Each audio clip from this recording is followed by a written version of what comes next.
আসসালামু আলাইকুম, আমি এএসএম আরাফাত ফেরদৌস পড়াশোনা করতেছি ঢাকা মেডিকেল কলেজে। তো এজ কোর্সের এরিয়া মার্কিং কোর্সে তোমাদের সকলকে স্বাগতম জানাচ্ছি। তো আজকে যে চ্যাপ্টারটার উপর আমি ক্লাস নিব সেটা হলো উদ্ভিদ বিজ্ঞানের চতুর্থ চ্যাপ্টার, যেটা নাম হলো অণুজীব।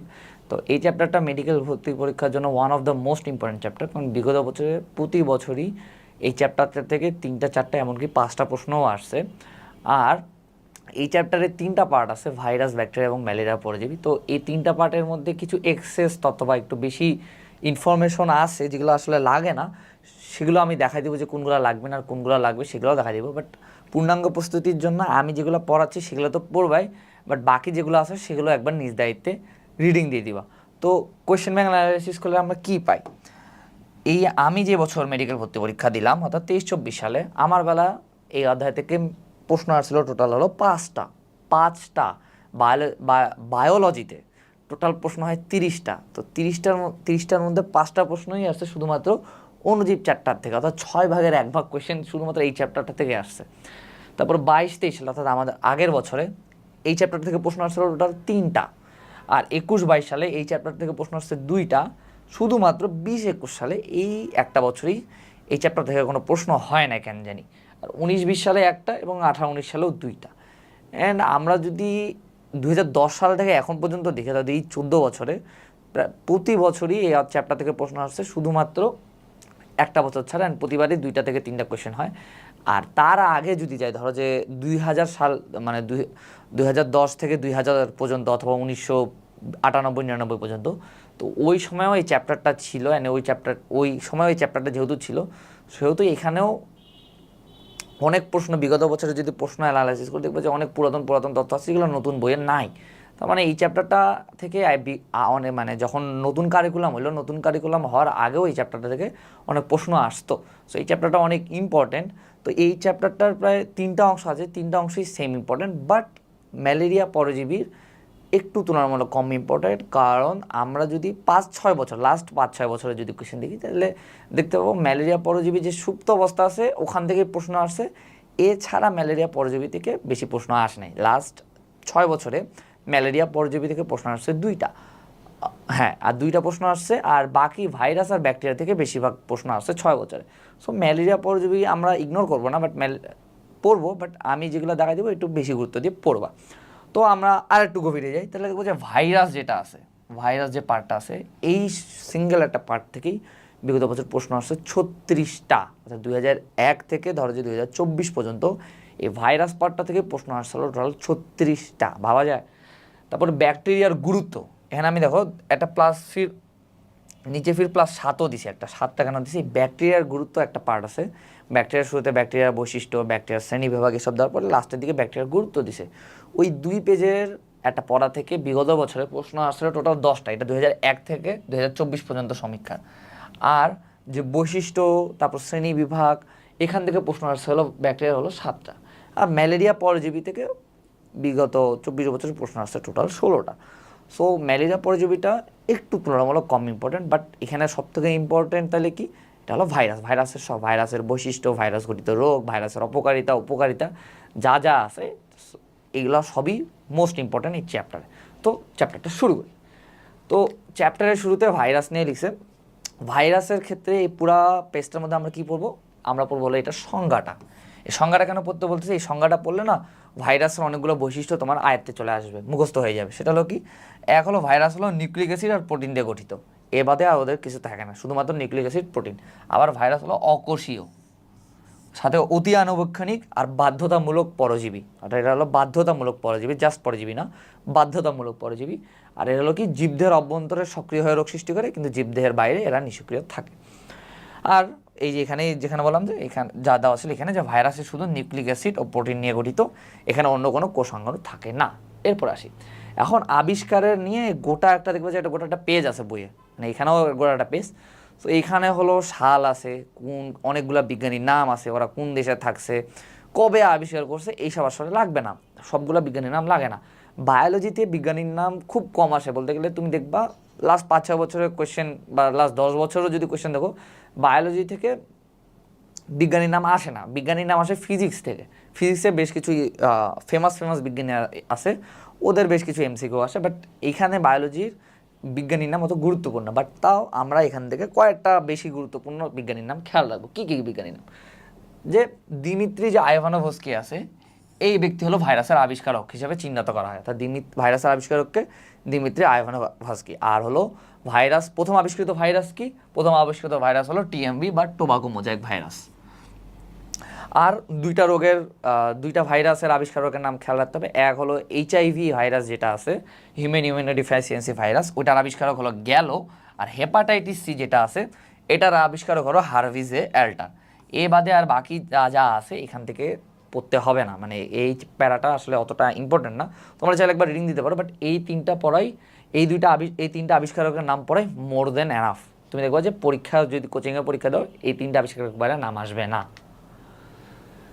এবার হলো আবাসস্থলের মধ্যে ভাইরাস কোথায় থাকে, হ্যান থেকে, এইসব লাগে না। এখানের মধ্যে একটা ইম্পর্টেন্ট ইনফো আছে, যে WM স্ট্যানলি যেটা আছে, WM স্ট্যানলি এই যে ব্যক্তি আছে, এনাকে হলো ভাইরোলজির জনক বলা হয়। ভাইরাসের আবিষ্কারক হলো একজন, সেটা হলো দিমিত্রি আইভানোভস্কি, আর ভাইরোলজির জনক আরেকজন, সেটা হলো WM স্ট্যানলি। এক্ষেত্রে আমরা একটু কেয়ারফুল থাকবো। এবার আসলে হলো আয়তনের ক্ষেত্রে অনেকগুলো ভাইরাসের মানে তোমার আয়তন দেওয়া আছে, এটা 12 ন্যানোমিটার, এটা 300 ন্যানোমিটার। এগুলা তুমি যদি মুখস্থ রাখতে পারো তাহলে ভালো, না রাখতে পারলেও কোনো সমস্যা নাই। দৈর্ঘ্য, আকার, প্রস্থ এগুলো আসলে আসে না বায়োলজিতে, সংখ্যাভিত্তিক তত্ত্ব। বাট এখানে দুইটা ইনফো তোমাকে অবশ্যই খেয়াল রাখতে হবে। এক হলো গবাদি পশুর ফুট অ্যান্ড মাউথ রোগ সৃষ্টিকারী ভাইরাস হলো সব থেকে ক্ষুদ্র। তাহলে কোন ভাইরাস হলো সব থেকে ক্ষুদ্র এই বই অনুযায়ী? সেটা হলো গবাদি পশুর ফুট অ্যান্ড মাউথ রোগ। আর এই বই অনুযায়ী কোনটা হলো সব থেকে বড়? যে গোল আলুর মোজাইক ভাইরাস আর গো বসন্তের ভাইরাস, এরা হলো সব থেকে বড়। কারণ এখানে হলো সব থেকে বড় ভাইরাসের বলছে ভ্যারিলা আর ভ্যাকসিনিয়া, 280 থেকে 300 ন্যানোমিটার এদের দৈর্ঘ্য। আর এদের থেকেও বড় বলছে হলো গোল আলুর মোজাইক আর গো বসন্তের ভাইরাস। সো এই বই অনুযায়ী সব থেকে বড় ভাইরাস কি? গোল আলুর মোজাইক ভাইরাস আর গো বসন্তের ভাইরাস। বাট তাও তুমি যখন ভার্সিটি কোয়েশ্চেন ব্যাংক যদি দেখার দরকার নাই, বাট আমি যেহেতু দেখছি আমি জানি, তো ভার্সিটিতে একবার কোয়েশ্চেন আসছিল কোন একটা ভার্সিটি, যে কি কোন ভাইরাস হলো সব থেকে বড়? তাহলে ওটা অ্যান্সার হলো পান্ডেরো ভাইরাস। খেয়াল রাখবা যে পান্ডেরো ভাইরাস হলো সব থেকে বড়। এটা বইয়ে নাই কিন্তু আসছিল, সো খেয়াল রাখলে নাই, পান্ডেরো ভাইরাস হলো সব থেকে বৃহৎ আকৃতির ভাইরাস। এবারে আর তেমন কিছু পড়তে হবে না, আকৃতিও এগুলো ডিম্বাকার, গোলাকার, হ্যান এসব পড়া লাগে না।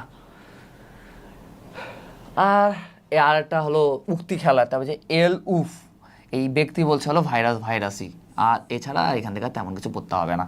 সাল্লে কি বলছে, স্ট্যানলি কি বলছে, ভাইলাকেন্স কি বলছে, এইসব আসলে পড়া লাগবে না, জাস্ট খেয়াল রাখবা ভাইরাসই, এটা কে বলছে?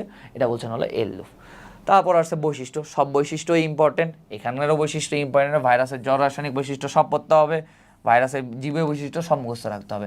অ্যান্ড স্পেসিফিক্যালি খেয়াল রাখতে হবে যে এটা জড় রাসায়নিক বৈশিষ্ট্য আর এটা জীবীয় বৈশিষ্ট্য। জড় রাসায়নিক বৈশিষ্ট্য যা আছে দেখবা যে এগুলো হলো মানে একটা কোনো জীবের সাথে মিল নাই। সো একবার 2-3বার পড়লে তোমাদের এগুলো খেয়াল থাকবে। ওকে, এবার আছে ভাইরাসের গঠন।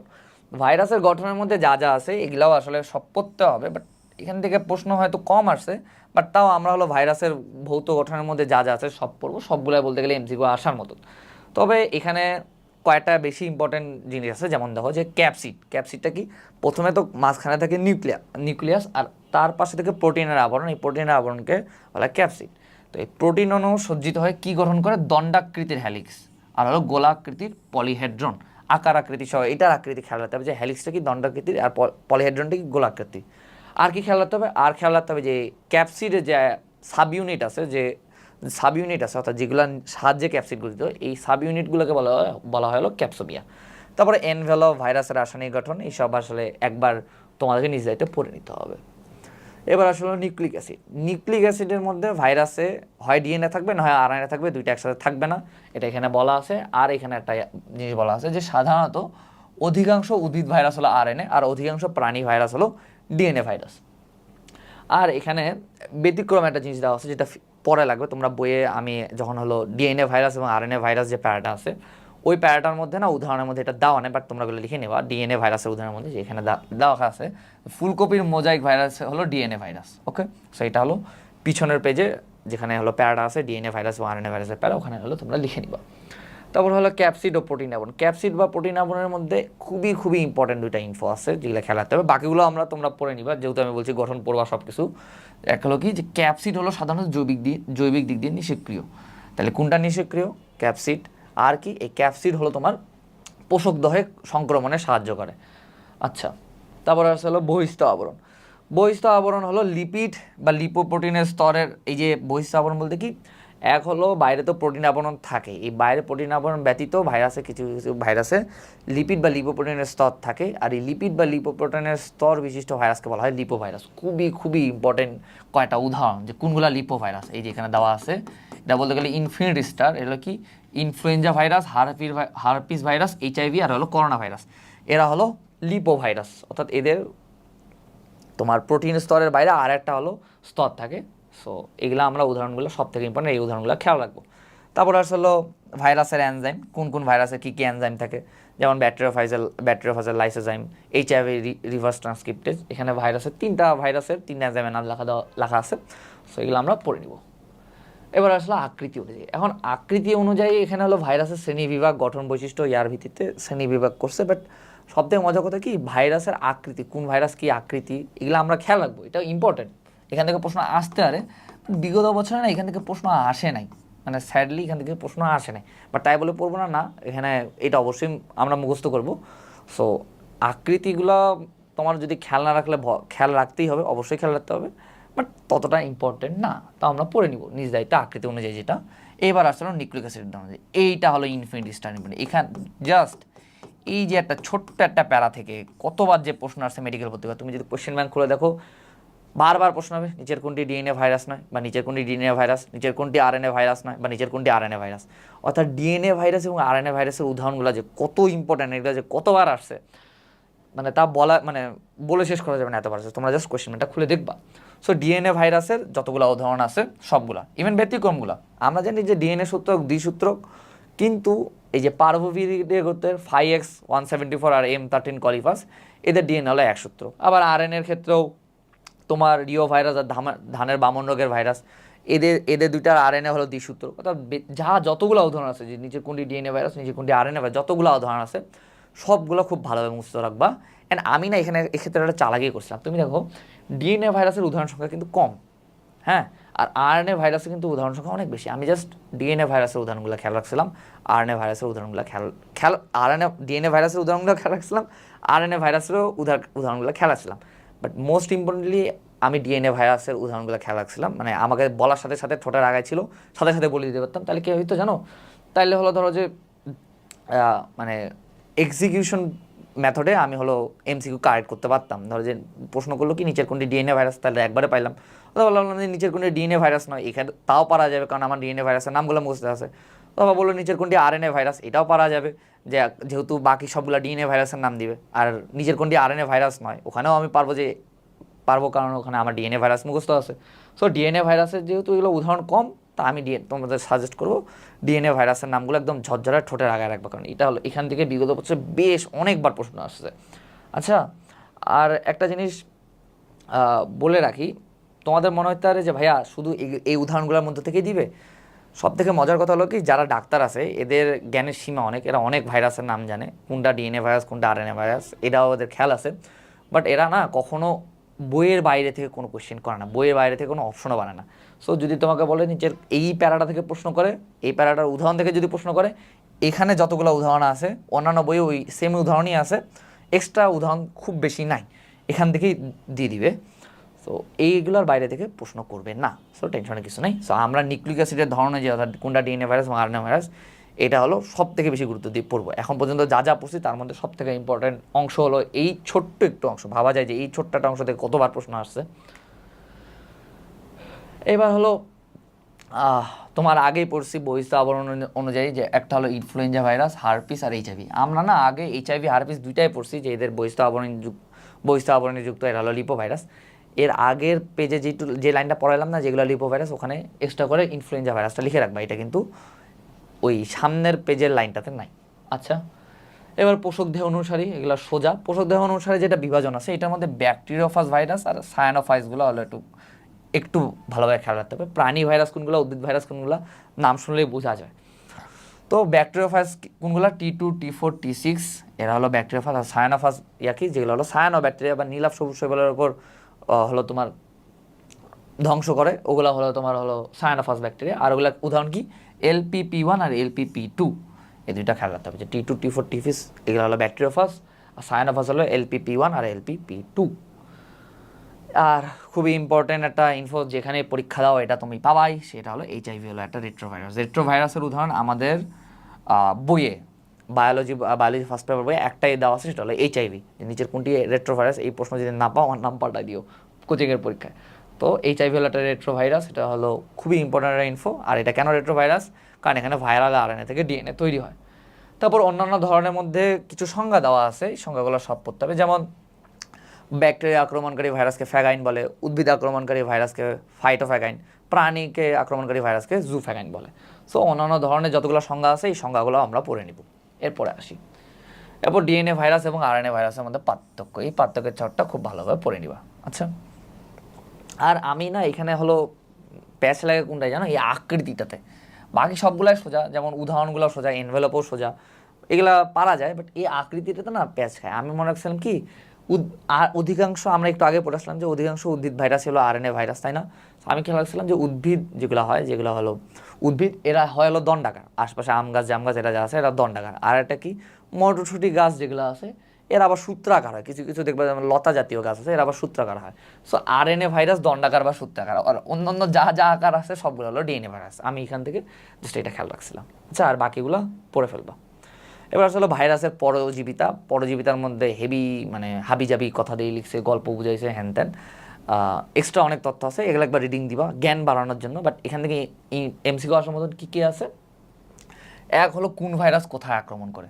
যেমন ঠান্ডা লাগার ভাইরাস হলো শ্বসনতন্ত্রের মিকাস মেমব্রেন কোষকে আক্রমণ করে, এটা পারা যায়। বাট ইম্পর্টেন্ট কি জানো, এই যে পোলিও ভাইরাসেরটা,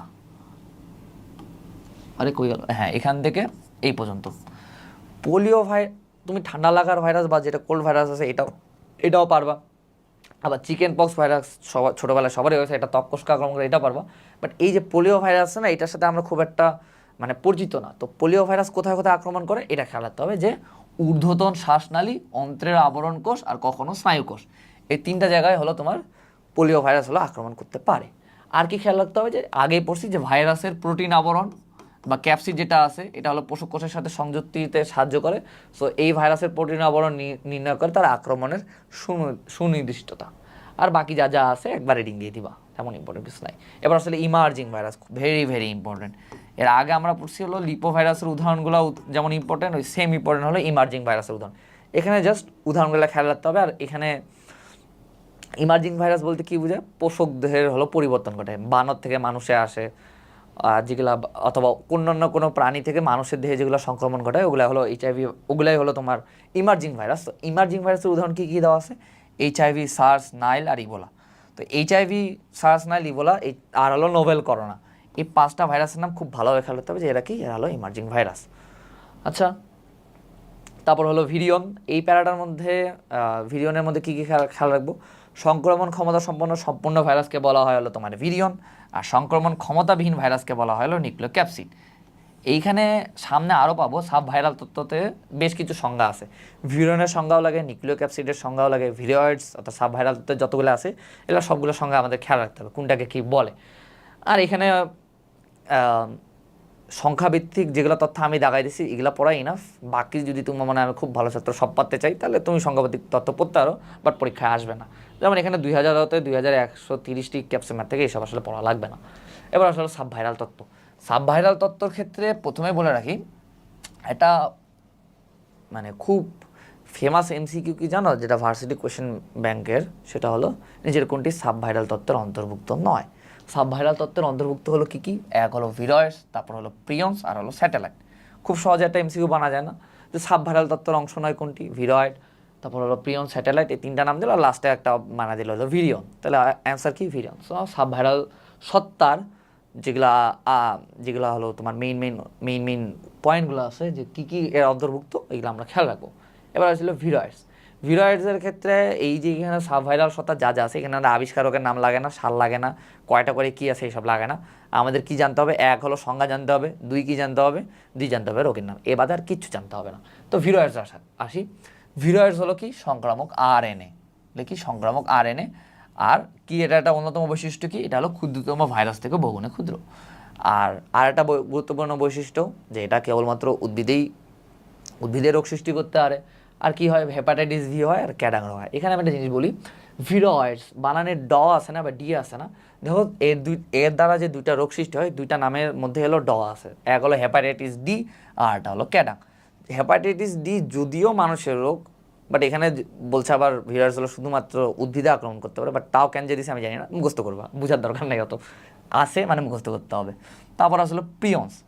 প্রিয়ন্স হলো প্রোটিন, আবার আমি এটা খেয়াল রাখছিলাম কি, প্রিতে হলো প্রিয়ন্স, পিতে হলো প্রোটিন। সো প্রিয়ন্স হলো সংক্রামক প্রোটিন আবরণ। আর এর দ্বারা কী কী রোগ হয়, এটা হলো শুধুমাত্র প্রাণীতে আক্রমণ করতে পারে, যদিও এটা এখানে দেওয়া নাই, বাট এখানে ছকে দেওয়া আছে দেখো প্রিয়ন্সে, যে প্রিয়ন্স হলো শুধুমাত্র প্রাণীতেই আক্রমণ করে। এর দ্বারা কী কী হয়, মানুষের কেন্দ্রীয় স্নায়ুতন্ত্র ক্রু এবং ক্রুয়েসিল খুবই খুবই ইম্পর্টেন্ট। মানুষ রিলেটেড যে রোগ, যতগুলো রোগ আছে, ভাইরাস ঘটিত বা ব্যাকটেরিয়া ঘটিত রোগ যতগুলো আছে সবগুলো ইম্পর্টেন্ট। তারপরে ভেড়া, ছাগলের স্কারপি, তারপরে ম্যাডকাউ, এসব হয় হলো তোমার প্রিয়ন্স দ্বারা। আর হলো স্যাটেলাইট। স্যাটেলাইট হলো কেবল নিউক্লিক অ্যাসিড গঠিত সত্তা। সো এইখান থেকে যে লাইনগুলো দেখাচ্ছে এগুলো পরে মধ্যে নেই না, এখানে এক্সট্রা বিজ্ঞানী কবে নোবেল পাইছে এসব আসলে রিডিংও দেওয়া দরকার নাই। তারপরে ভিরয়েডস আর প্রিয়ন্সের মধ্যে পার্থক্য যা যা আছে সবগুলা পড়ে ফেলবা। তুমি যদি ভিতরেই আমি যেগুলো দেখাচ্ছি সেগুলো পড়ে ফেলো, তাইলে এই পার্থক্যের মধ্যে যা আছে ওই জিনিসগুলোই আছে, জাস্ট সামারি করে দিছে। আচ্ছা, এরপরে আসি, এবার আসলে ভাইরাসের গঠন। ভাইরাসের গঠনের মধ্যে বুঝছো, tobacco mosaic virus, T two bacteriophage, এইসব নিয়ে আসলে লিখছে। কিন্তু স্যাড মানে মজার কথা কি জানো, যারা মেডিকেল অ্যাসপিরেন্ট আছো তাদের জন্য সুখের সংবাদ হলো এখান থেকে যে কোনো প্রশ্ন আসেনি, তোমাদের বেলা প্রশ্ন আসবে না। কারণ মানে এত ইম্পর্টেন্ট জিনিস থাকতে কখন এখানে টিএমভি ভাইরাসের দৈর্ঘ্য কত, কয়টা ক্যাপসুমিয়ার থাকে, কয়টা স্পর্শক তন্তু থাকে, এরা ষড়ভুজাকৃতির, এগুলো আসলে কখনো প্রশ্ন আসেনি, আসবেও না। সো তোমরা চাইলে ভাইরাসের গঠন পড়তে পারো, অ্যান্ড তোমাদের প্রিয় ভাইয়ারা আবার এখান থেকে প্রশ্ন দিতে পারে, বাট আমি এখান থেকে কোনোদিন প্রশ্ন হয়নি, আবার আসবেও না কোনোদিন। So tobacco mosaic virus, T two bacteriophage, এইসব আসলে তোমার পড়া লাগবে না, যদি ইচ্ছা হয় পড়িও, আমি এখানে পড়াবো না। কিন্তু কোভিড-19 এটা যেহেতু মানুষের সাথে, অ্যান্ড এটা খুবই ফেমাস একটা হলো ভাইরাস, সো এটা আমাদের পড়তে হবে। অ্যান্ড এখানেও হলো সব পড়তে হবে না, এখানে কী কী পড়তে হবে যেগুলো আমি দেখা দিচ্ছি জাস্ট ওগুলো পড়লেই হবে। ও দুঃখের সংবাদটা দেখিনি, দুঃখের সংবাদটা কি জানো, যারা এইচএসসি পরীক্ষার্থী আছো, যদি এইচএসসি 25 বা এইচএসসি 26 এই কোর্সটা দেখো, তাহলে এটা জিনিস জানে রাখো যে টিটু ব্যাকটেরিওফাজ আর টিএমভির যে এটা আছে, এখান থেকে সিকিউ আসে, এমসিকিউ আসে না, বাট সিকিউ আসে। বলবে যে টিটু ব্যাকটেরিওফাজের গঠন বর্ণনা করো, বা টিএমভি ব্যাকটেরিয়া মেইনলি বলে টিটু ব্যাকটেরিয়ার গঠন বর্ণনা করো, টিএমভিরও মাঝে মাঝে বলে। সো যারা হলো মেডিকেল অ্যাসপিরেন্টস তাদের জন্য এটা লাগবে না। কোভিড-19 ক্ষেত্রে আমরা কী কী খেয়াল রাখবো, কোভিড-19 এক হলো এটা ওজনটা খেয়াল রাখতে হবে, এটা হলো 27 থেকে 32 কিলো বেস। আর কি, বিগত 24 বছরে বা এখন পর্যন্ত টোটাল 4টা করোনা ভাইরাস আবিষ্কৃত হয়েছে, এর মধ্যে 3টা হলো জেনেটিক। 3টা জেনেটিক মানে কি, এটা হলো প্রাণী, মানুষ বা প্রাণীতে হলো তোমার আক্রমণ করে। আর এই 3টা কী কী, এক হলো সার্স-কভ, মার্স-কভ, আর হলো সার্স-কভ-2। সার্স-কভ-2টাই হলো খুবই ইম্পর্টেন্ট, খেয়াল রাখবা যে আমাদের যে নোভেল করোনা ভাইরাস বা কোভিড-19 যেটা আছে এটারই নাম হলো সার্স-কভ-2। ওকে, আর এটার হলো এগুলার ফুল ফর্ম রাখতে হবে, যেমন সার্স এর ফুল ফর্ম হলো সিভিয়ার অ্যাকিউট রেসপিরেটরি সিনড্রোম, মার্সের ফুল ফর্ম হলো মিডল ইস্ট রেসপিরেটরি সিনড্রোম। আর কি খেয়াল রাখতে হবে, কোথায় আক্রমণ হয়েছে, কোথায় কী থেকে সংক্রমিত হয়েছে। এক হলো চীনে এটা প্রথম দেখা যায় সার্স-কভ, আর কোথা থেকে, বাদুড় থেকে। মার্স হলো কি, মিডিল সৌদি আরবে। আর হলো হয় যে কোথা থেকে আক্রমণ হয়, বাদুড় থেকে, উটের মাধ্যমে। আর এটার ফুল ফর্ম কি, মিডল ইস্ট রেসপিরেটরি সিনড্রোম। আর সার্স-কভ-2 এটারও উৎপত্তি হয় চীনে, আর এটারও কোথা থেকে সংক্রমিত হয়, বাদুড় থেকে। আচ্ছা, আর এই কোভিড-19 আমি যেটা বললাম এটা এখানে দেওয়া আছে, দেখো যে কোভিড-19 সৃষ্টিকারী ভাইরাসকে বলা হলো সার্স-কভ-2।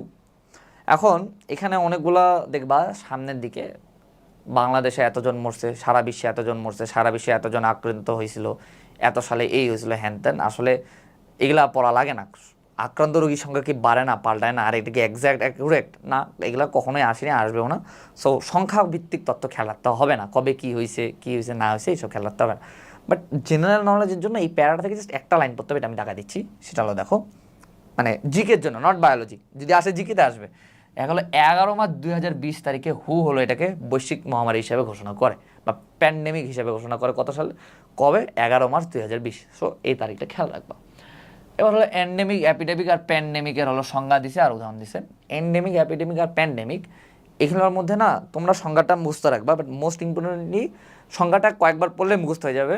অ্যান্ড মোস্ট ইম্পর্টেন্টলি কী খেয়াল রাখতে হবে, উদাহরণগুলো কি, এই যে এন্ডেমিকের উদাহরণ কি, মার্স-কভ, এপিডেমিকের উদাহরণ কি ইভিডি বা ইবোলা, আর প্যান্ডেমিকের উদাহরণ হলো কোভিড-19 বা SARS-CoV-2। সো এইটুকু বললেই হয়ে যাবে। এবার হলো ভাইরাসের সংখ্যা বৃদ্ধি বা বংশবৃদ্ধি।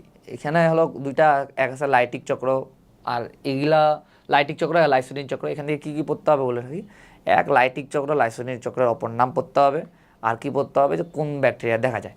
যেমন এখানে দেখা আছে যে লাইটিক চক্র দেখা যায় হলো T2 ব্যাকটেরিয়া ফাজে, অর্থাৎ টি সিরিজযুক্ত যে ফাজ ভাইরাস আছে ওগুলাতে দেখা যায়। আর ল্যামডা ফাজ যেটা আছে, ল্যামডা ফাজ হলো লাইসোজেনিক চক্র সম্পন্ন হয়। সো এই দুইটা খেয়াল রাখতে হবে।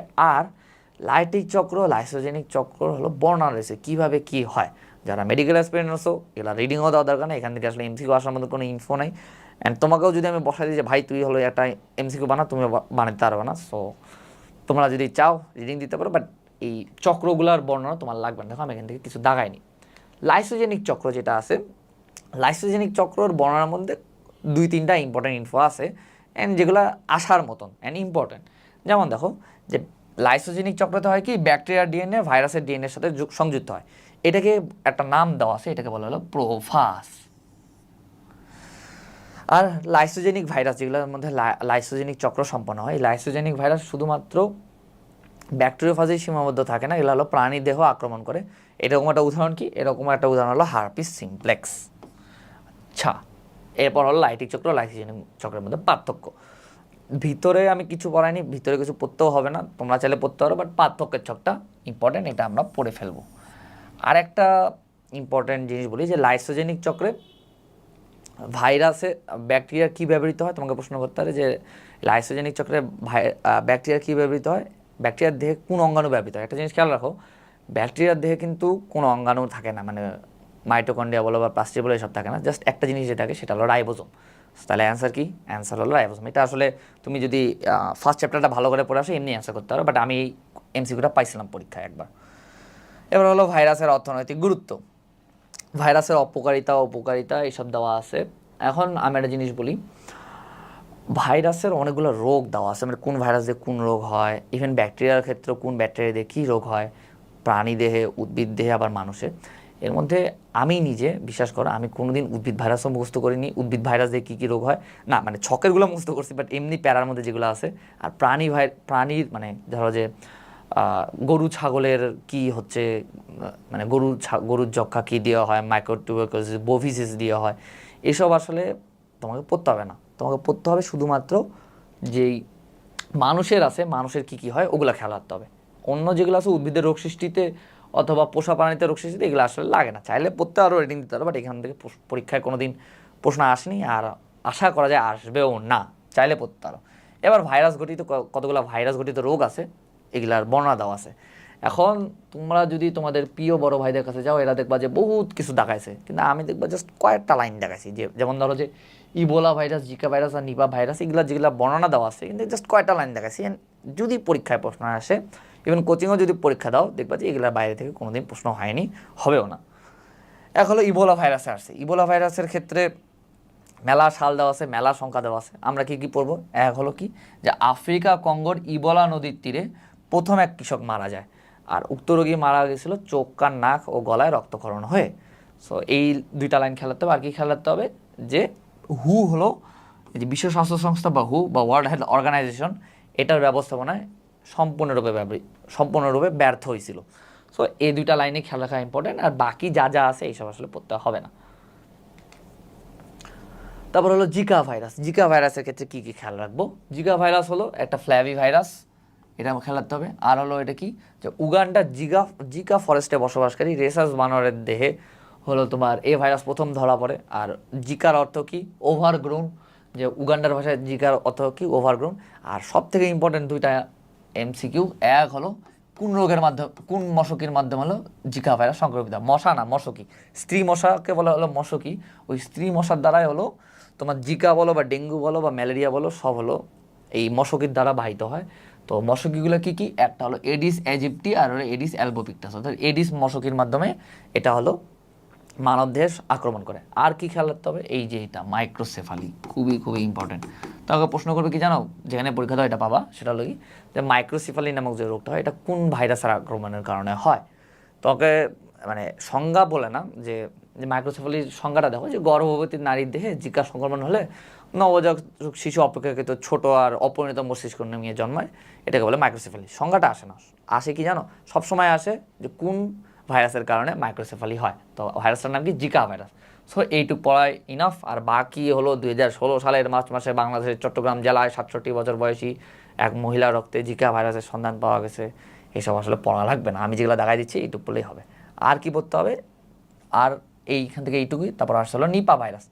নিপা ভাইরাসের ক্ষেত্রে একটা ইম্পর্টেন্ট ইনফো কী আছে, সেটা হলো যে বাদুড়ও হলো এই ভাইরাসটির বাহক, আর কাঁচা খেজুর রসের মাধ্যমে এটা হলো ছড়ায়। তাহলে কাঁচা খেজুর রসের মাধ্যমে কোন রোগ ছড়ায়, সেটা হলো নিপা ভাইরাস।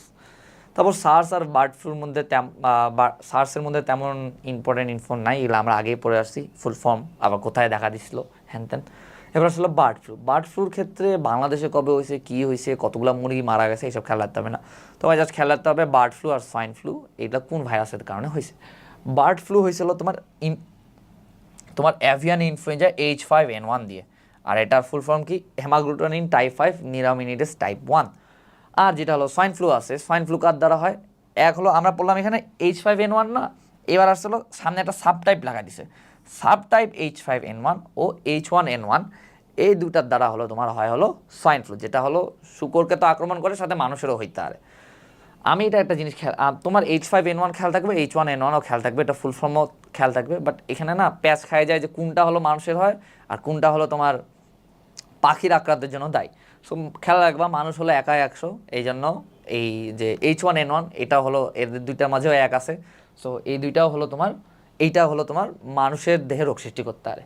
আর হলো H5N1 পাখি অনেকগুলো অনেক ঝাঁক মিলে থাকে, অনেকজনে মিলে থাকে। সো H5N1 হলো তোমার অ্যাভিয়ান ইনফ্লুয়েঞ্জা, যেটা হলো তোমার যার কারণে বার্ড ফ্লু হয়। আর সাব টাইপ, তাদের H5N1 এর একটা সাব টাইপ আছে, ওইটার কারণে হলো মানুষের দেহেও সোয়াইন ফ্লু হইতে পারে। আচ্ছা, এরপরে আসি যে আটা দিছে, এবার আসছে হলো এই যে এই পয়েন্টটা, কয়েকটা কোন কোন, এটা আমার সব ভিতরের দিকে আরও মানে এগুলো এখানে এই পয়েন্টের মধ্যে যা যা আছে না, এটা সামনে ছকের মধ্যেও পাবো। সো এখানে আমি পড়াই দিই যে কোন কোন ভাইরাস দিয়ে কী কী কোন কোন ক্যান্সার হয়। এক হলো হেপাটাইটিস বি দিয়ে লিভার ক্যান্সার হতে পারে, প্যাপিলোমা দিয়ে হ্যানোজেনিটাল ক্যান্সার, আবার হার্পিস সিমপ্লেক্স দিয়ে ক্যাপোসি সার্কোমা। সো কোন ভাইরাস দিয়ে মানুষ ঘটিত কোন কোন রোগগুলো হয় সেগুলো আমরা খেয়াল রাখবো।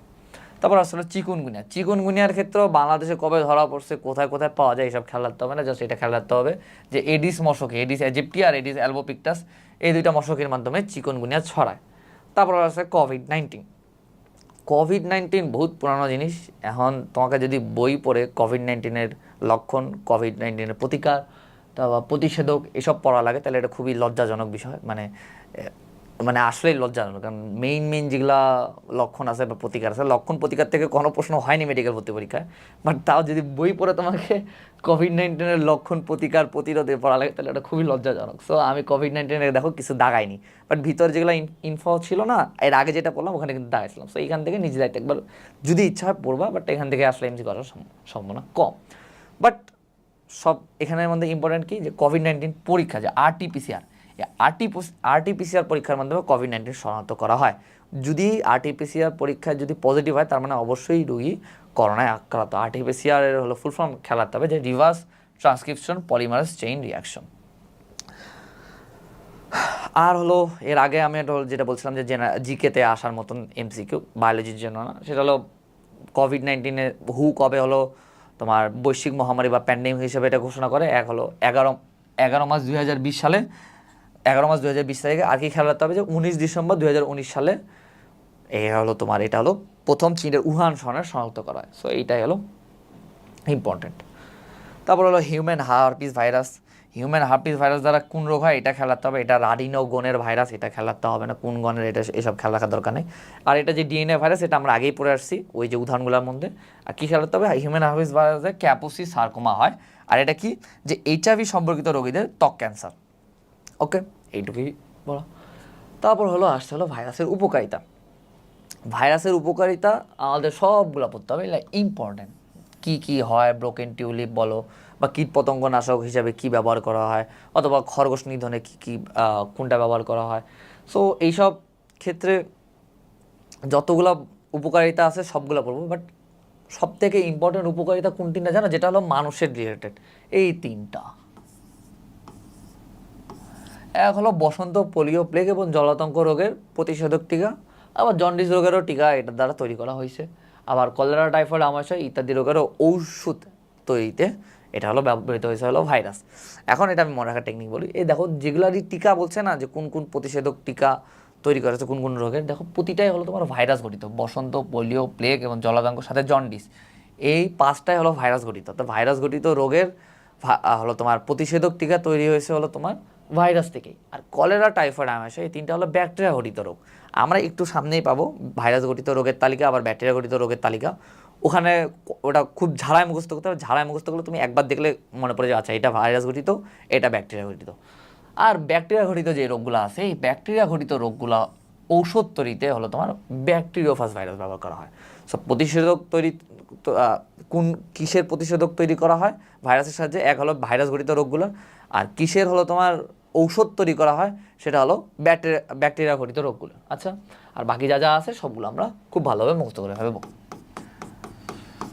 এরপর আসছে হলো অ্যান্টিভাইরাল, ভাইরাসের রোগ নিয়ন্ত্রণ। এক হলো টিকা প্রদান করা হয়, প্রদান করে হলো এটা থেকে প্রতিরোধ করা যায়। আর প্রতিকার হিসাবে ইন্টারফেরন, একমাত্র একটা পদার্থই হলো মানবদেহে যেটা হলো ভাইরাস প্রতিরোধী, সেটা হলো ইন্টারফেরন। ইন্টারফেরন হলো একটা অ্যান্টিভাইরাল ড্রাগ, আর এটা কি, এটা হলো ভাইরাসকে নিষ্ক্রিয় করতে পারে। এইবার আসছে হলো প্রাণী দেহে রোগ সৃষ্টিকারী ভাইরাস। এই ছকটা থেকে যে কতবার প্রশ্ন আসছে আনলিমিটেড।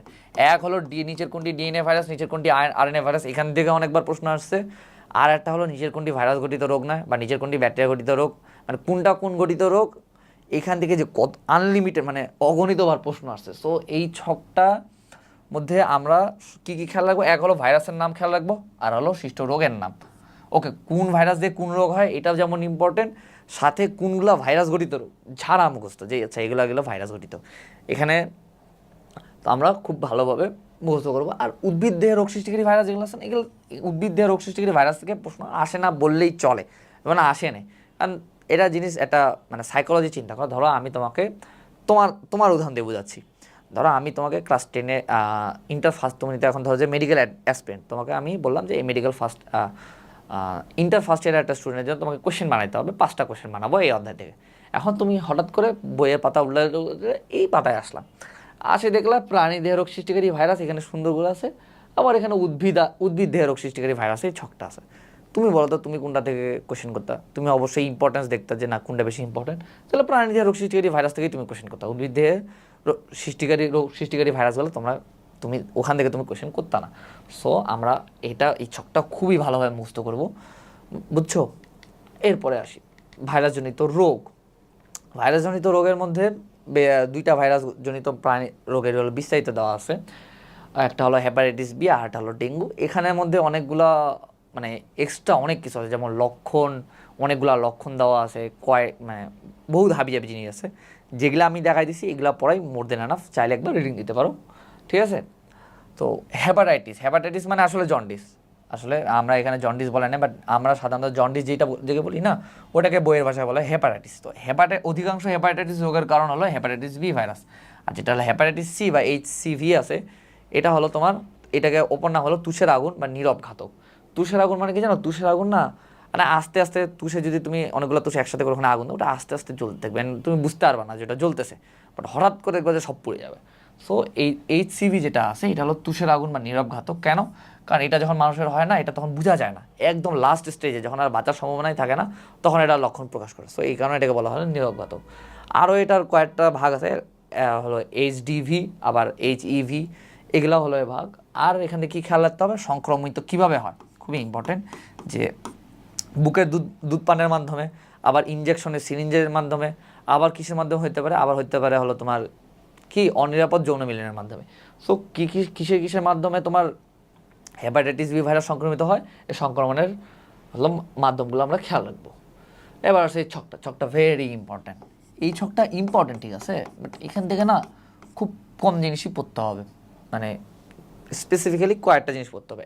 এক হলো ভাইরাসের গ্রুপ, মানে এটার অপর নাম কি, যেমন HIV হলো অ্যান্টারো ভাইরাস, HBV এর অপর নাম হেপাডিএনএ ভাইরাস, HCVর অপর নাম হলো ফ্ল্যাভি ভাইরাস, তারপর HDV হলো অসম্পূর্ণ ভাইরাস, আবার HEV, এগুলো যতগুলো অপর নাম আছে, এই অপর নামের যে তোমার এটা কি বলে অপর নামের যে রোটা আছে, এই রোটা খুব ভালোভাবে মুখস্থ রাখতে হবে। আর খেয়াল রাখতে হবে নিউক্লিক অ্যাসিড কোনটা আরএনএ কোনটা ডিএনএ। তুমি একটা জিনিসই দেখো, শুধুমাত্র এইচভিভিটাই অথবা হেপাটাইটিস বি ভাইরাস যেটা আছে এটাই শুধু ডিএনএ, বাকি সবগুলো আরএনএ। এটা খেয়াল থেকে গেল। আর একটা জিনিস খেয়াল রাখতে হবে, সেটা হলো সুপ্তিকাল। শুধুমাত্র এইচভিভি সুপ্তিকালটাই ইম্পর্টেন্ট, বাকি এইচভিভি আর হলো এইচসিভি এই দুইটা সুপ্তিকাল হলো ইম্পর্টেন্ট। আমরা তাহলে কী কী পড়বো? এক হলো ভাইরাসের গ্রুপের রোটা পড়বো। আর কি খেয়াল রাখতে হবে? শুধুমাত্র হেপাটাইটিস বি ভাইরাসটা হলো ডিএনএ ভাইরাস, বাকি সবগুলো হলো আরএনএ ভাইরাস। আর হলো সুপ্তিকালের মধ্যে আমরা কী কী পড়বো? হেপাটাইটিস বি আর হেপাটাইটিস সি, এই দুইটার হলো সুপ্তিকাল পড়বো। এবার রোগের লক্ষণ, রোগের লক্ষণ আসলে পড়ার দরকার নেই, আমরা এটা আসলে সাধারণতই জানি। মেইন লক্ষণটা কি? জন্ডিস হলে যে হাত পা, চোখের যে সাদা অংশটা এটা হলুদ হয়ে যায়, অ্যান্ড হাত পায়ে একটা হলুদ ভাব আসে, আবার প্রসাবও অনেক হলুদ হয়ে যায়। সো লক্ষণ থেকে কোন মেডিকেল ভর্তি করার প্রশ্ন আসে না, আসবেও না। সো লক্ষণ পড়ার দরকার নাই। কী কী পড়তে হবে? এক, যে হেপাটাইটিস বি হলে কী হয়? রক্তে বিলিরুবিন আর এসজিপিটি এর মাত্রা বৃদ্ধি ঘটে। আর কোন পরীক্ষার দ্বারা হেপাটাইটিস বি শনাক্ত করা হয়? সেটা হলো এইচবি সারফেস অ্যান্টিজেন পরীক্ষা। এই এইচবি সারফেস অ্যান্টিজেন পরীক্ষার মাধ্যমে তোমার হেপাটাইটিস বি নির্ণয় করা হয়। খুবই ইম্পর্ট্যান্ট এমসিকিউ বা ইনফো। তারপর নিয়ন্ত্রণ আর প্রতিকার। নিয়ন্ত্রণ আর প্রতিকার আসলে তোমার পড়া লাগবে না, এখানে আসলে ইম্পর্টেন্ট কোনো ইনফো নাই বা এমসিকিউ আসার মতন কোনো ইনফো নাই। তারপর হলো প্রতিরোধ। এটা ভ্যাকসিনের নামটা খেয়াল রাখতে হবে, যে হেপাটাইটিস বি বা জন্ডিস প্রতিরোধে যে ভ্যাকসিনটা আছে সেটার নাম কি? সেটা হলো পেন্টাভ্যালেন্ট ভ্যাকসিন। এটা কয়টা ডোজ? 4টা ডোজ। 4টা, এটা হলো প্রথম 3টি ডোজ হলো পরপর, আর 4 নাম্বার যে ডোজটা আছে এটা হলো প্রথম ডোজটা থেকে 1 বছর পর। আচ্ছা, সো এইটা হলো আর কি খেয়াল রাখতে হবে, যে 5 বছর পর বুস্টার ডোজ দেওয়া হয়। কয় বছর পর কোন ডোজ দেওয়া হয় এগুলো আসলে একবার পড়লে মনে থাকে, বাট এগুলো আসলে ততটা ইম্পর্টেন্ট না। বাট মোস্ট ইম্পর্টেন্ট কি, যে কোন ভ্যাকসিনটার নাম, সেটা কি? Pentavalent vaccine. এরপর আসি, এর আগে পড়ছি যে এইচবি সারফেস, আচ্ছা না, এখানে একটা যদি এইচবি সারফেস, আমরা আগে বললাম যে কি এইচবি সারফেস অ্যান্টিজেন পরীক্ষার মাধ্যমে হেপাটাইটিস বি শনাক্ত করা হয়। যদি হেপাটাইটিস বি শনাক্ত করা যায় যে না এই রোগী হেপাটাইটিস বিতে আক্রান্ত, তাহলে তাকে হলো ভ্যাকসিন দেওয়া যায় না। এবার হলো ডেঙ্গু বা ডেঙ্গি জ্বর। আগেই পড়ছি এটা কিসের মাধ্যমে ছড়ায়? এক হলো এডিস এজিপ্টি এবং এডিস অ্যালবোপিক্টাস। এটা মজার জিনিস বলি, এই বইয়ে যতগুলো জ্বর আছে না, শুধুমাত্র ম্যালেরিয়া জ্বর যেটা আছে, এই ম্যালেরিয়া ছড়ায় হলো অ্যানোফিলিস মশকের মাধ্যমে। আর বাকি যতগুলো রোগ তোমার মশকির মাধ্যমে ছাড়া সবগুলো হলো এডিস এজিপ্টি, এডিস অ্যালবোপিক্টাস, মিলাই দেখিও। এটার মধ্যে আর কি এই এই ডেঙ্গু জ্বরের বা এই এডিস এজিপ্টি আর এডিস অ্যালবোপিক্টাস, এরা হলো এই ভাইরাসটার বাহক, আর হলো পোষক দেহ। এই ভাইরাসটার পোষক দেহ হলো মানুষ। তো বাহককে পোষক এটা খেয়াল রাখবো। পোষক হলো এক হলো মানুষ, আর বাহক হলো এডিস মশকি। এবার রোগের লক্ষণের মধ্যে কয়েকটা ইম্পর্টেন্ট, যেহেতু এটা খুবই মানে ফেমাস রোগ বাংলাদেশে, অনেক সময় মানে যখন হয় তখন মেলা মানুষ মারা যায়। সো এখানের মধ্যে কয়েকটা ইম্পর্টেন্ট ইনফো আছে। সেটা হলো এক হলো জ্বরের মাত্রা। জ্বর হলো 103 থেকে 105 ডিগ্রি। এটা আমাদের খেয়াল রাখতে হবে। সাধারণত জ্বর 103 থেকে 105 ডিগ্রি, বাট এখানে একটা লেখা আছে বাংলাদেশে 2009 সালে জুলাই মাসে পরবর্তী ডেঙ্গু জ্বর 102 ডিগ্রি ফারেনহাইটের উপরে ওঠে না। এইসব আসলে খেয়াল রাখার দরকার নেই।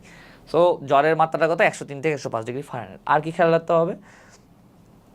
এটার হলো একটা বিশেষ, মানে এই যে ডেঙ্গুর একটা হলো বিশেষ লক্ষণ আছে বা অন্যতম লক্ষণ, সেটা হলো কি মেরুদণ্ডের ব্যথা সহ কোমরের ব্যথা হলো এই রোগের বিশেষ লক্ষণ। আর এই ব্যথা যেহেতু হয়, এই ব্যথার জন্য এটার অপর একটা নাম আছে এই ডেঙ্গু জ্বরের, সেটার নাম হলো হাড় ভাঙা জ্বর। আর এই ডেঙ্গু জ্বরে যে ডেঙ্গু ভাইরাসটা আছে এরা হলো তোমার অনুচক্রিকাকে আক্রমণ করে। আর ম্যালেরিয়া পরজীবী যেটা আছে এরা আবার মানুষের লোহিত রক্তকণিকাকে আক্রমণ করে। এই দুইটা ক্ষেত্রে একটু কেয়ারফুল থাকবা। আর কি ইম্পর্টেন্ট নিয়ে আছে, যে শরীরে লালচে রঙের র্যাশ বা ফুসকুড়ি দেখা দিতে পারে তোমার ডেঙ্গু হইলে। এবার আসলে ডেঙ্গুর প্রকারভেদ সাধারণত 3 প্রকার। 2 নম্বর প্রকার আর 3 নম্বর প্রকারটা ইম্পর্টেন্ট। ফার্স্টটা হলো সাধারণ ডেঙ্গু জ্বর। সাধারণ ডেঙ্গু জ্বরের আসলে যেগুলো দেখা যাচ্ছে সেগুলো পড়া এনাফ। যেটা হলো হেমোরেজিক ডেঙ্গু জ্বর আর ডেঙ্গু শক সিন্ড্রোমের মধ্যে কী কী পড়তে হবে সেগুলো দেখাই দিই। হেমোরেজিক ডেঙ্গু জ্বরের ক্ষেত্রে রক্তে প্ল্যাটিলেট বা অনুচক্রিকা ভীষণভাবে হ্রাস পায় আর রক্ত জমাট বাঁধতে পারে না। যেহেতু রক্ত জমাট বাঁধতে পারে না, যতগুলো ওপেনিং আছে মানবদের ওই সব জায়গা থেকে তোমার রক্ত বের হওয়া শুরু করে। আর ডেঙ্গু শক সিন্ড্রোম, এই ডেঙ্গু শক সিন্ড্রোমে হলো কি দেখা যায়, এখানে হলো হেমোকনসেন্ট্রেশন ঘটতে হয়। তো তোমাকে প্রশ্ন করতে পারে যে কোথায় হলো ডেঙ্গু জ্বরের যে 3টা ভাগ আছে এটার মধ্যে কোন ভাগে হলো হেমোকনসেন্ট্রেশন দেখা যায়, সেটা হলো ডেঙ্গু শক সিন্ড্রোম। আর এইখান থেকে হলো তোমার রোগ শনাক্তকরণ, অর্থাৎ ডেঙ্গু রোগ কীভাবে শনাক্ত করা হয়, এগুলো কি রক্ত পরীক্ষায় এনএসআই অ্যান্টিজেন ও আইজিজি ও আইজিএম অ্যান্টিবডি উপস্থিতি থাকতে পারে।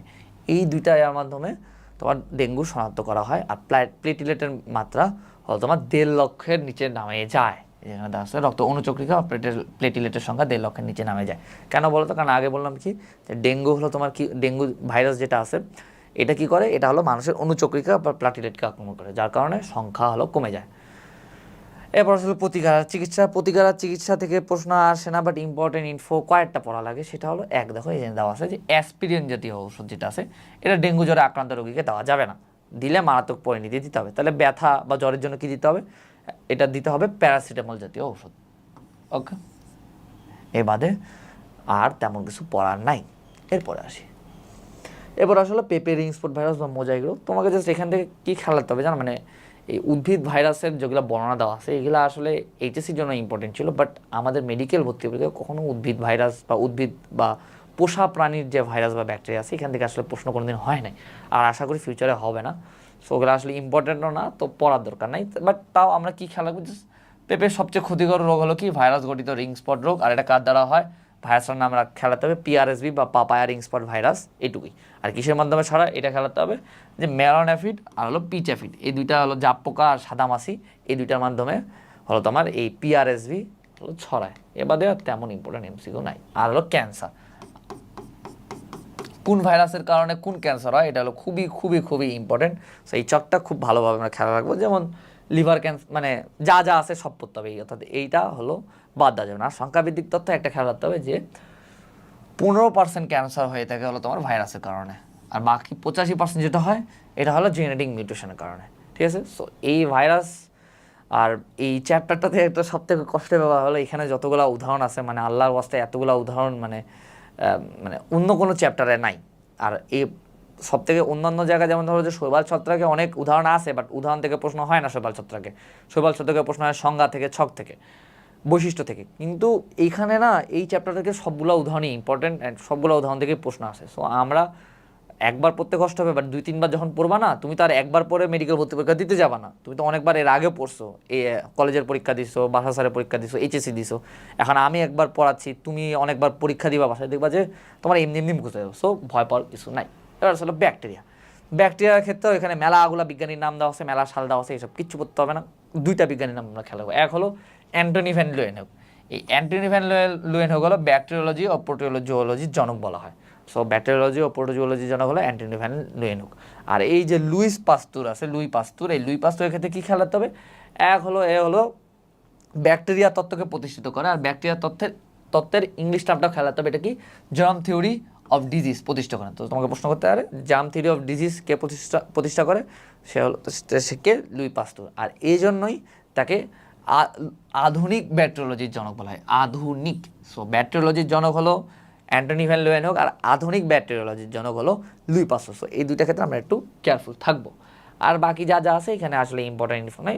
এখানে বৈশিষ্ট্যের মধ্যে একটা জিনিসে দেওয়া আছে, এদের দেহে কোনো কোষীয় অঙ্গ নেই, শুধু রাইবোজোম বাদে, শুধু রাইবোজোম থেকে আর কিছু থাকে না।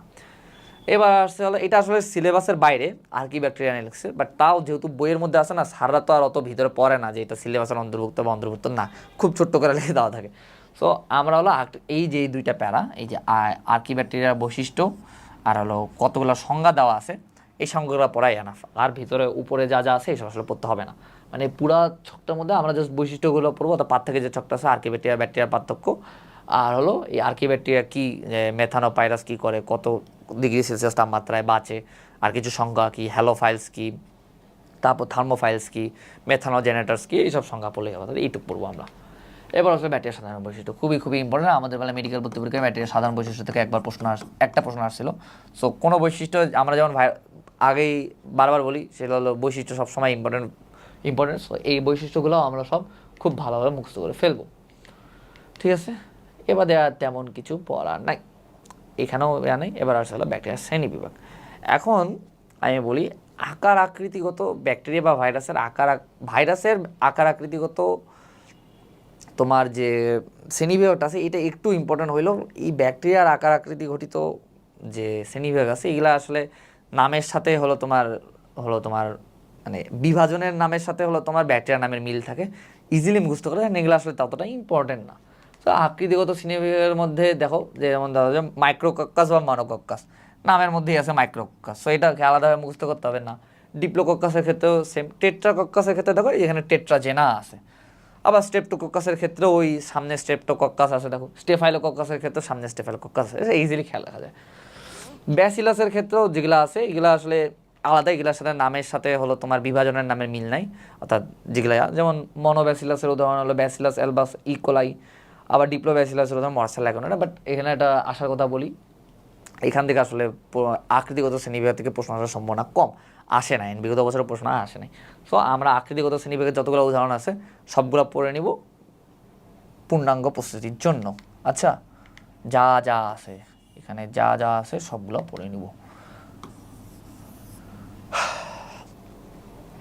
এবার আসলে রঞ্জকের শ্রেণীবিভাগ। এখন সব থেকে মজার কথা যেটা আমি বললাম না যে আকৃতিগত শ্রেণীবিভাগটা লাগে না, মানে মেডিকেল প্রতিযোগিতার প্রশ্ন আসে না, এটা সিলেবাসের অন্তর্ভুক্ত। কিন্তু সিলেবাসের অন্তর্ভুক্তর বাইরে হলো দুইটা টপিক আছে, এটা একটু সামনে দেখাচ্ছি।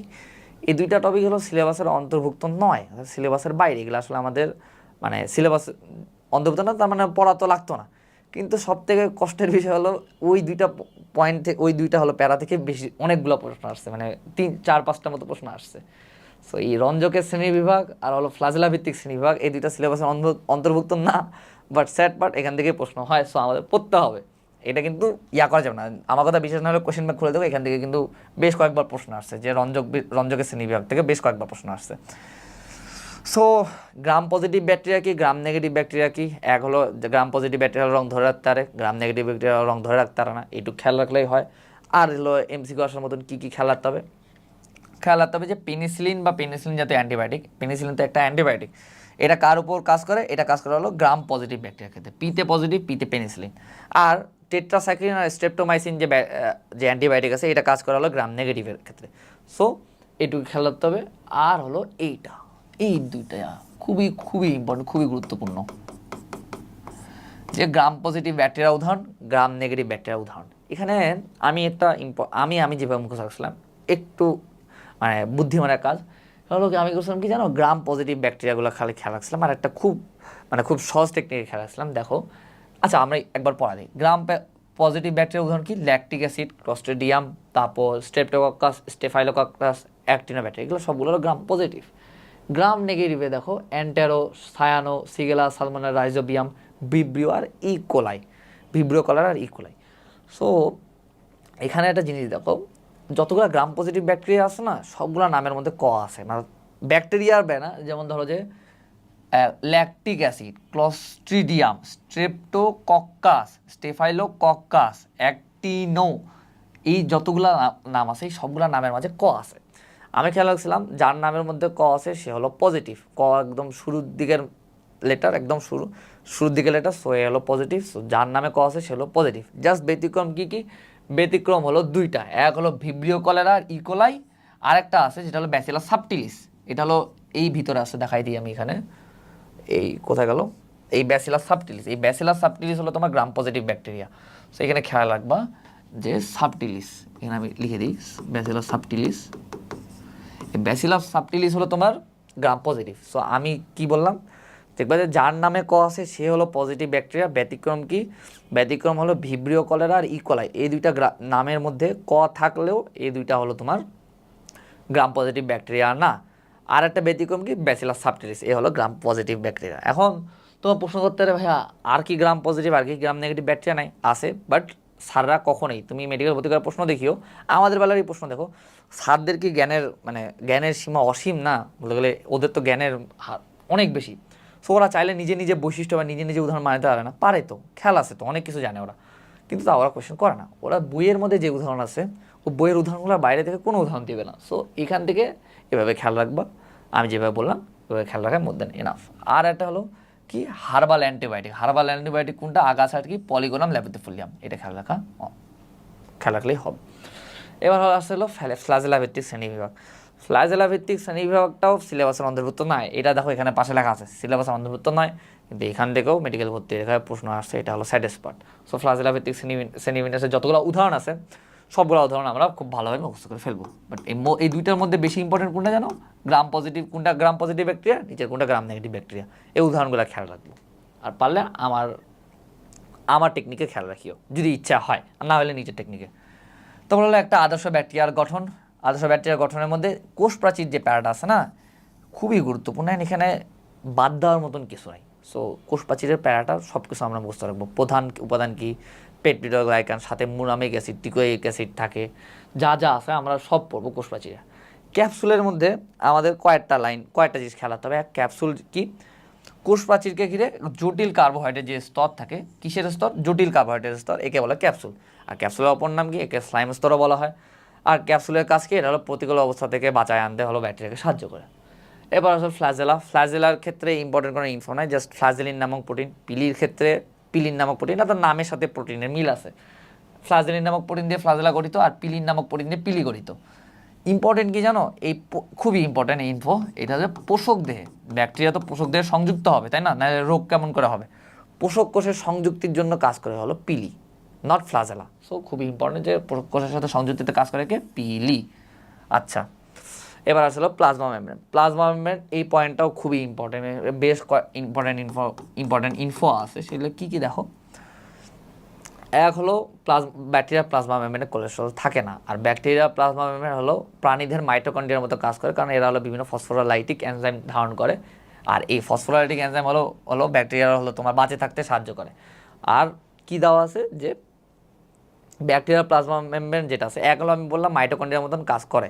আর প্লাস্টিকের ভিতরে যে থাইলাকয়েড থাকে, এই থাইলাকয়েডের মতো গঠন সৃষ্টি করতেও আবার হলো এই ব্যাকটেরিয়া যে প্লাজমা মেমব্রেন আছে এটা সাহায্য করে। সো যেগুলো দেখাইছি এগুলো পড়লেই হয়ে যাবে।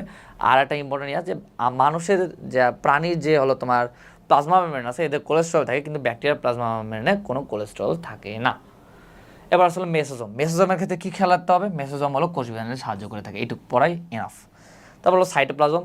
আমরা আগে থেকেই জানি যে ব্যাকটেরিয়ার দেহে কী থাকে, শুধুমাত্র হলো রাইবোজোম থেকে অঙ্গাণুর মধ্যে। সো এখানে দেওয়া আছে যে উল্লেখযোগ্য অঙ্গাণু হলো রাইবোজোম বা পলিরাইবোজোম, এইটুকু পড়াই এনাফ। আচ্ছা, ক্রোমোজোমের ক্ষেত্রে কি, ব্যাকটেরিয়া প্রকৃতপক্ষে দ্বিসূত্রক ডিএনএ অণু থাকে। আর হলো কি, এরা হলো বৃত্তাকার, এটা ইম্পর্টেন্ট। আমাদেরটা কি সর্পিলাকার না, ডাবল হেলিক্স সর্পিলাকার। আর কিন্তু ব্যাকটেরিয়াটা হলো তোমার বৃত্তাকার। আর এদের ডিএনএতে কোনো হিস্টোন প্রোটিন থাকে না, অর্থাৎ এরা হলো নগ্ন। এবার আসলে প্লাজমিড, খুবই খুবই ইম্পর্টেন্ট। এই প্লাজমিড নিয়ে এখানে অল্প কথা লিখছি অবশ্য। আমরা যে উদ্ভিদ বিজ্ঞানের 11 নম্বর চ্যাপ্টারে যখন যাবো তখন দেখবো যে প্লাজমিড নিয়ে একদম বিস্তারিত বলা আছে। সো এখানে যেটুকু বলা আছে ওটুকু আমরা পড়ি কি, যে এরা হলো ক্ষুদ্র, ব্যাকটেরিয়ার তো ডিএনএ আছে, একটা বৃত্তাকার ডিএনএ থাকে, এ বাদে এক্সট্রা একটা ডিএনএ থাকে, সেটা ক্ষুদ্রাকার এবং প্রকৃত বৃত্তাকার। এই ডিএনএ এটাকে বলা হলো প্লাজমিড হলো স্ববিভাজন ক্ষমতা সম্পন্ন। আর যেহেতু ক্ষুদ্রকার সেহেতু এটা অল্প জিন থাকে। আর এই প্লাজমিডকে হলো জিন প্রকৌশলে বা জেনেটিক ইঞ্জিনিয়ারিংয়ে ভেক্টর হিসেবে ব্যবহার করা হয়, এটুকুই। আর ফ্লাজেলা আর পিলির মধ্যে পার্থক্য আসলে ওটা একবার রিডিং দিলে হবে, এটা তেমন ইম্পর্টেন্ট না। এবার আসলে ব্যাকটেরিয়ার জননের মধ্যে কীভাবে জনন হয়, হ্যান ত্যান হয়, এগুলো আসলে পড়া লাগবে না, তোমাকে রিডিংও দেওয়া লাগবে না। এখান থেকে জাস্ট কয়েকটা ইম্পর্টেন্ট ইনফো এগুলো পড়লেই হবে। এইচএসসিতে এখান থেকে সিকিউ আসছে, আমি নিজেই হলো এটা হলো সিকিউ লিখে আসছি গ নাম্বারে আমার এইচএসসি 23-এ বায়োলজি ফার্স্ট পেপারে। সো এখান থেকে কী কী বলবো, এক হলো ব্যাকটেরিয়ার প্রধান জনন পদ্ধতি। ব্যাকটেরিয়ার প্রধান জনন পদ্ধতি হলো দ্বিবিভাজন পদ্ধতি, এটা হলো ইম্পর্টেন্ট। আর অযৌনিক পদ্ধতি কি, কুড়ি তথা মুকুলোদ্গমের মাধ্যমে, এটা হলো অযৌন। আর ব্যাকটেরিয়ার প্রধান হলো কি জনন পদ্ধতি, সেটা কি, সেটার নামটা খেলা দ্বিবিভাজন পদ্ধতি। কীভাবে দ্বিবিভাজন হয় এটা খেয়াল রাখতে হবে না। তারপর মুকুলোদ্গম কি, অযৌন জনন কি, গনেডিয়া অ্যান্ডোস্পোর, এইসবের গনেডিয়া কি, অ্যান্ডোস্পোর কি, কী হয় না হয় এইসব খেয়াল রাখতে হবে না। কী খেয়াল রাখতে হবে, এটা হলো কোন জাতীয় ব্যাকটেরিয়া। এটা হলো গনেডিয়ার ক্ষেত্রে লিউকোসিস জাতীয় ব্যাকটেরিয়া। অ্যান্ডোস্পোর বা অন্তরেণু কার ক্ষেত্রে দেখা যায়, ব্যাসিলাস গোত্রের ব্যাকটেরিয়ার ক্ষেত্রে তোমার অ্যান্ডোস্পোর বা অন্তরেণু করতে দেখা যায়। এবার হলো কি আছে, বংশগতীয় বস্তু হলো স্থানান্তরের ভিত্তিতে কয়েকটা হলো ভাগ করছে, সেগুলো কিসের মাধ্যমে স্থানান্তরিত হয় এগুলো ব্যাখ্যা দিচ্ছে। এখানের মধ্যে কয়েকটা ইম্পর্টেন্ট ইনফো আছে, কয়েকটা লাইন, বাকি কি এক্সট্রা হাবিজাবি দেওয়া আছে, ইচ্ছা হলে পড়বা, আর ওখান থেকে এমসিকিউ আসবে না। একটা হলো কি, ব্যাকটেরিয়ার বংশগতীয় বস্তু স্থানান্তরের একটা পদ্ধতি হলো কনজুগেশন বা নালীপথ। এর মাধ্যমে কি হয়, বহু ব্যাকটেরিয়া হলো তোমার প্রচলিত ঔষধের বিরুদ্ধে প্রতিরোধ হয়ে পড়ে, খুবই ইম্পর্টেন্ট। তাহলে বহু ব্যাকটেরিয়া হলো তোমার প্রচলিত ঔষধের মধ্যে প্রতিরোধ হয়ে পড়ে কিসের মাধ্যমে, সেটা হলো কনজুগেশন বা নালীপথের মাধ্যমে। আর পরিবেশ থেকে অন্য ব্যাকটেরিয়ায় তোমার ডিএনএ গ্রহিতা কোষে প্রবেশ করতে পারে, এই প্রক্রিয়াটাকে বলা হলো ট্রান্সফরমেশন। আর ওখানেই যখন হলো ফাজ ভাইরাসের মাধ্যমে আর ওখানেই যখন হলো ওই সেম সংখ্যার মধ্যে যখন জাস্ট ফাজ ভাইরাসটা অ্যাড হয়ে যাবে, তখন ওটাকে বলা হলো ট্রান্সডাকশন। আচ্ছা এই সেম এইটুকু আর পড়লেই না, বাট এই তিনটার মধ্যে সব থেকে ইম্পর্টেন্ট হলো কনজুগেশন বা নালীপথের এই লাইনটা। আচ্ছা এবার আসলে ব্যাকটেরিয়ার উপকারিতা, এটা এই জাস্ট আমি দেখাই দিচ্ছিলাম না যে জাস্ট এই প্যারাটা থেকেই অনেকবার প্রশ্ন আসছে ব্যাকটেরিয়ার উপকারিতা অপকারিতা যা যা আছে, এই এখান থেকে হলো প্রায় 9টার মতো প্রশ্ন আসছিল। সো এই ব্যাকটেরিয়ার যে অর্থনীতিগত উপকারিতা অপকারিতা আছে এগুলো সবগুলো উদাহরণ আমাদের খেয়াল রাখতে হবে। বাট মোস্ট ইম্পর্টেন্টলি কি জানো, মোস্ট ইম্পর্টেন্ট হলো যেগুলো তোমার মানুষের সাথে সংযুক্ত, যেগুলো কোনগুলো আসবাবপত্র ক্ষয়ক্ষতি করে, কোনটার কারণে হলো তোমার গরুর খাবার তৈরিতে সাহায্য করে, কোনটা দই তৈরিতে ব্যবহার করে, এগুলো আসলে ইম্পর্টেন্ট বাট অতটা ইম্পর্টেন্ট। বাট সবথেকে ইম্পর্টেন্ট হলো মানুষের সাথে জড়িত, যেমন ঔষধ, রোগ, অথবা মানুষের অন্তরে কোন ব্যাকটেরিয়া কী তৈরি করে, এগুলো ইম্পর্টেন্ট। সো আমি কয়েকটা যেমন দেখো, অ্যান্টিবায়োটিক ওষুধ তৈরিতে কী কী সাবটিলিন আর পলিমেক্সিন নামক যে অ্যান্টিবায়োটিক, এগুলো তৈরি করা হয় ব্যাকটেরিয়া থেকে। কী কী ব্যাকটেরিয়া আছে নামের সাথে ওই মানে অ্যান্টিবায়োটিকের নামের সাথে ব্যাকটেরিয়া নামের মিল আছে। সাবটিলিন থেকে ব্যাসিলাস সাবটিলিস, পলিমেক্সিন থেকে ব্যাসিলাস পলিমিক্সা। তারপর প্রতিষেধক টিকা তৈরিতে এটাও। আর এই প্রতিষেধক টিকার ক্ষেত্রে না এই সাথে এগুলোও খেলাতে হবে, যে ডিপিটি ডিপথিরিয়া, হুপিং কাশি আর হলো ধনুষ্টঙ্কার, এটার ইংলিশ টার্মগুলো খেয়াল রাখতে হবে। হুপিং কাশিটা হলো বর্ডাটেলা পারটুসিস আর ধনুষ্টঙ্কার হলো টিটেনাস। সো এইগুলা হলো এই যতগুলো হলো তোমার মানুষের রিলেটেড আছে এগুলো হলো বেশি ইম্পর্টেন্ট। আচ্ছা তারপরে এরকম নাইট্রোজেন সংবন্ধনে কি, নাইট্রোজেনে কোন কোন ব্যাকটেরিয়া, দেখো আমি জাস্ট উদাহরণগুলো দেখাইছি। তোমাকে প্রশ্ন করে এক হলো বলবে যে এটাতে কাজ করে, মানে এখান থেকে যদি মানে উপকারিতা অপকারিতা থেকে যদি প্রশ্ন আসে উদাহরণ থেকে প্রশ্ন আসবে, সংজ্ঞা আসলে আসে না, সংজ্ঞা তো তেমন নাইও। পতঙ্গনাশক হিসাবে, তারপর পশুখাদ্য বা সিলেজ তৈরিতে, দুগ্ধজাত শিল্পে, পাট শিল্পে কোনটা, চামড়া শিল্পে কোনটা, যা যা আছে সব পড়বো। আর একটা জিনিস বলে রাখি, তোমার এই ল্যাকটিক অ্যাসিড তৈরিতে কোন ব্যাকটেরিয়া ব্যবহার করা হয় আর অ্যাসিটন তৈরিতে কোন ব্যাকটেরিয়া ব্যবহার করা হয়, এই দুইটার নাম না অনেক কাছাকাছি। সো এই দুইটার নামের ক্ষেত্রে একটু কেয়ারফুল থাকে, ভালোভাবে খেয়াল রাখে মুছতে করবা। আর এইটা হলো অনেক ইম্পর্টেন্ট, ভিটামিন তৈরিতে মানুষের অন্ত্রে হলো তোমার ইকোলাই থাকে। এটা আসলে এমনি আমরা আগেই পড়ে আসছি, যে প্রাণী বিজ্ঞানেও পড়ছি যে মানুষের অন্ত্রে ইকোলাই ব্যাকটেরিয়া বাস করে। এখানে ইম্পর্টেন্ট হলো কি, যে ইকোলাই মানুষের অন্ত্রে কোন কোন উপাদান তৈরি করে, সেটা হলো কী কী, vitamin B, vitamin K, B2, folic acid আর বায়োটিন, এগুলো তৈরিতে সাহায্য করে কে, ইকোলাই ব্যাকটেরিয়া। তারপরে পয় নিষ্কাশনের তেল অপসারণ, এই যা যা আছে সবগুলো আমরা হলো পড়ে ফেলবো, মানে যতগুলো আছে সবগুলো। এবার আসলে ব্যাটের অপকারিতা খুবই খুবই ইম্পর্টেন্ট। এখান থেকে যে কতবার প্রশ্ন আসছে, এক হলো ভাইরাস গঠিত রোগের নাম আর ভাইরাসের নাম খেয়াল রাখতে হয়, এটা তো আমরা আগে পড়ে আসছি না। এবার ব্যাকটেরিয়ার নামও পড়তে হবে আর ব্যাকটেরিয়া ঘটিত রোগের নামগুলো বুঝতে হবে, যে কোন ব্যাকটেরিয়া দিয়ে কোন রোগ হয়। এখানে যা যা আছে সবগুলো পড়তে হবে। আর এখানে দেখো আমরা না এগুলো সবগুলো মুখস্থ করি, যে ধনুষ্টঙ্কা বা টিটানাস হয় ক্লস্ট্রিডিয়াম টিটানি দিয়ে, ডিপথেরিয়া হয় করেনাব্যাকটেরিয়াম ডিপথেরি দিয়ে, নিউমোনিয়া হয় ডিপ্লোকোকাস নিউমোনি দিয়ে। তো এই আমরা এগুলা পড়তে যাই না, এই লাস্টের একটা লাইন ভুল করে যাচ্ছে, অ্যানথ্রাক্স, মেনিনজাইটিস, ল্যাপ্রোসি আর হলো আনডিউলেটেড ফিভার, এই চারটা হলো ব্যাকটেরিয়া ঘটিত রোগ। সো ব্যাকটেরিয়া ঘটিত রোগের মধ্যে এই লাইনটা কিন্তু মিস দেওয়া যাবে না। সো আমরা ব্যাকটেরিয়া ঘটিত রোগের নাম আর কোন ব্যাকটেরিয়া দ্বারা হয় এইসব খেয়াল রাখবো। এবার আসলে যৌনবাহিত রোগ বা STD বা সেক্সুয়ালি ট্রান্সমিটেড ডিজিজ দুইটা আছে এখানে, এক হলো গনোরিয়া আর সিফিলিস। গনোরিয়া আর সিফিলিস দুইটা হলো STD অর্থাৎ সেক্সুয়ালি ট্রান্সমিটেড ডিজিজ। এখান থেকে কী খেয়াল রাখবো, কোন ব্যাকটেরিয়া দেওয়া হয়। গনোরিয়া হয়, নাম হলো গনোরিয়া, ব্যাকটেরিয়া নামের মধ্যেও গনোরিয়া আছে, নিসেরিয়া গনোরিয়া। বাট সিফিলিসটা একটু ব্যতিক্রম, মানে তার এর নামের সাথে হলো ব্যাকটেরিয়া নামের মিল নাই, সেটা ট্রিপোনেমা প্যালিডাম দেওয়া হয় হলো সিফিলিস। আর কি হয় মানে গনোরিয়া হলে কী হয়, সিফিলিস হলে কী হয়, এটাও এখানে দেওয়া আছে। দেখো আমি পুরো প্যারাটা যেহেতু দেখাচ্ছি পড়ে ফেলবা, বাট ব্যাকটেরিয়ার নামগুলো হলো বেশি গুরুত্বপূর্ণ। এবার অন্যান্য প্রাণীর রোগ সৃষ্টিতে, উদ্ভিদের রোগ সৃষ্টিতে এগুলা আসলে লাগে না, মানে আসলে আমি তো 3টা কোচিংয়ের পরীক্ষা দিচ্ছি, আমি কোচিংয়ের পরীক্ষাতেও তো পাই নাই, মেডিকেল প্রশ্ন ব্যাংকও পাই নাই, আমি মানে মেডিকেল ভর্তি পরীক্ষা দিচ্ছি ওখানেও পাই নাই। সো প্রাণী রোগ সৃষ্টিতে আর উদ্ভিদের রোগ সৃষ্টিতে কোন কোন ব্যাকটেরিয়া কাজ করে এগুলো চাইলে পড়তে পারো, ইচ্ছা হলে পড়তে পারো, না চাইলে না পড়লেও সমস্যা নেই। আরে ভাই কই গেল। তারপর ওই উপকারিতার মধ্যে হলো খাদ্যদ্রব্যের পচন ও বিষাক্তকরণে কী কী হয়, এটা হলো ইম্পর্টেন্ট, যে ক্লস্ট্রিডিয়াম বোটুলিনামের কারণে বোটুলিজম হয়, এটা হলো মানুষের রিলেটেড। আর পানি দূষণে কলিফর্ম। তারপর নিত্য ব্যবহার্য, এখানে যা যা আছে যতগুলো উদাহরণ আমি দেখাই দিছি সবগুলো তোমাকে উপকারিতা সবগুলো পড়ে ফেলতে হবে। মোস্ট ইম্পর্টেন্টলি ভাইরাসের অপকারিতা, যে ব্যাকটেরিয়ার যে অপকারিতা, যে ব্যাকটেরিয়া ঘটিত রোগ আর ব্যাকটেরিয়া রোগের নাম সবগুলো আমরা খেয়াল রাখবো। এবার ভাইরাস ও ব্যাকটেরিয়ার মধ্যে পার্থক্য ছক, এটা হলো বেশি ইম্পর্টেন্ট। আমরা যেহেতু আগেই হলো বৈশিষ্ট্যগুলো পড়ে আসছি, যদি পড়ে আসি ভালোভাবে এটাতে আসলে তেমন প্যারা হবে না, একবার রিডিংলি পারবা।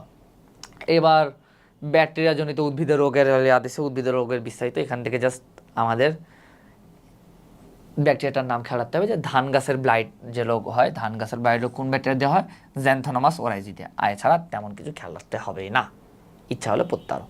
এবার হলো মানুষ ঘটিত ব্যাকটেরিয়া ঘটিত মানুষের রোগ, সেটা হলো কলেরা নিয়ে হলো বিস্তারিত, এখানে বিস্তারিত দিচ্ছে। এখানে থেকে কী কী পড়বো, এক হলো কলেরা হয় ভিব্রিও কলেরা নামক ব্যাকটেরিয়ার দ্বারা। আর কি হয়, এই কলেরা রোগের জীবাণু হলো দেহের কোথায় আক্রমণ করে, দেহের ক্ষুদ্রান্তে, কোথায় ক্ষুদ্রান্তের তোমার মিউকাসের সাথে লাগে যায় এই কয়া, আর কি ক্ষরণ করে, কলেরাজেন নামক টক্সিন মিশ্রিত করে। আর এই কলেরাজেন কি, এটা হলো একটা অ্যান্টারোটক্সিন। আর হলো কি যে বিভিন্ন কলেরার মধ্যে কোন কলেরা সব থেকে মারাত্মক, সেটা হলো এশিয়াটিক কলেরা। আর লক্ষণ পড়া লাগে না, বাট প্রধান লক্ষণগুলো সবগুলোই লাগে। যেমন ডেঙ্গুর ক্ষেত্রেও হলো অন্যতম লক্ষণ বা বিশেষ লক্ষণ ছিল মেরুদণ্ডের ব্যথা সহ হাড়ের ব্যথা, এই জন্য হাড় ভাঙা জ্বর বলে। কারণ কলেরারও প্রধান লক্ষণটা খেলাতে হবে যে প্রবল উদরাময় বা ডায়রিয়া। এই প্রবল উদরাময় বা ডায়রিয়া হলো তোমার কলেরা রোগের প্রধান লক্ষণ। প্রতিকারের মধ্যে কী খেলাতে হবে, প্রতিকার হলো কলেরা হলে কী খাইতে হবে, খাবার স্যালাইন বা ওআরএস খাইতে হবে। আর হলো কী খাইতে হবে, ডাবের পানি আর শিরার মাধ্যমে আইভি ফ্লুইড দিতে হবে, এইটুকুই। এবার আসলে ম্যালেরিয়া পরজীবী।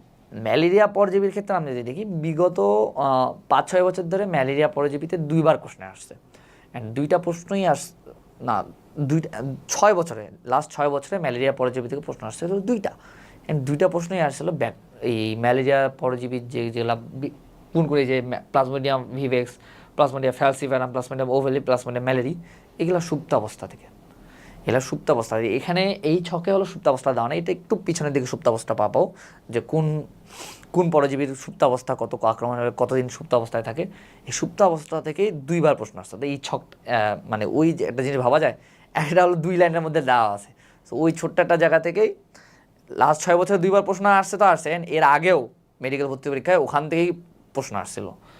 তো এই পুরা ম্যালেরিয়া পরজীবীর মধ্যে আমাদের সবথেকে ইম্পর্টেন্ট কি, যে প্লাজমোডিয়াম যে পরজীবীগুলো আছে, পরজীবী সুপ্তাবস্থাগুলো সব থেকে ইম্পর্টেন্ট। জাস্ট 6 বছর না, এর আগেও এখান থেকে প্রশ্ন আসছে। আর এছাড়াও তাই বলে অধ্যায়টা স্কিপ করে যাব তা না, মানে এই প্যারাটা আসলে অনেক কঠিন, বাট তাও আমি যেগুলো দাগাই দিছি এগুলো পরে হলো মোর দেন এনাফ। এখন আসি, শুরু করি। এখন শ্রেণীতাত্ত্বিক অবস্থান তোমার পড়া লাগবে না, যদি খুব ইচ্ছা পড়তে পারো, বাট শ্রেণীতাত্ত্বিক অবস্থান দিয়ে কোনো প্রশ্ন আসেনি, আসবেও না। আসি এবার তাহলে, প্লাজমোডিয়াম ঘনত্ব প্রায় 60টি প্রজাতির মধ্যে 4টি প্রজাতি হলো মানবদেহে বিভিন্ন ধরনের ম্যালেরিয়া সৃষ্টি করে।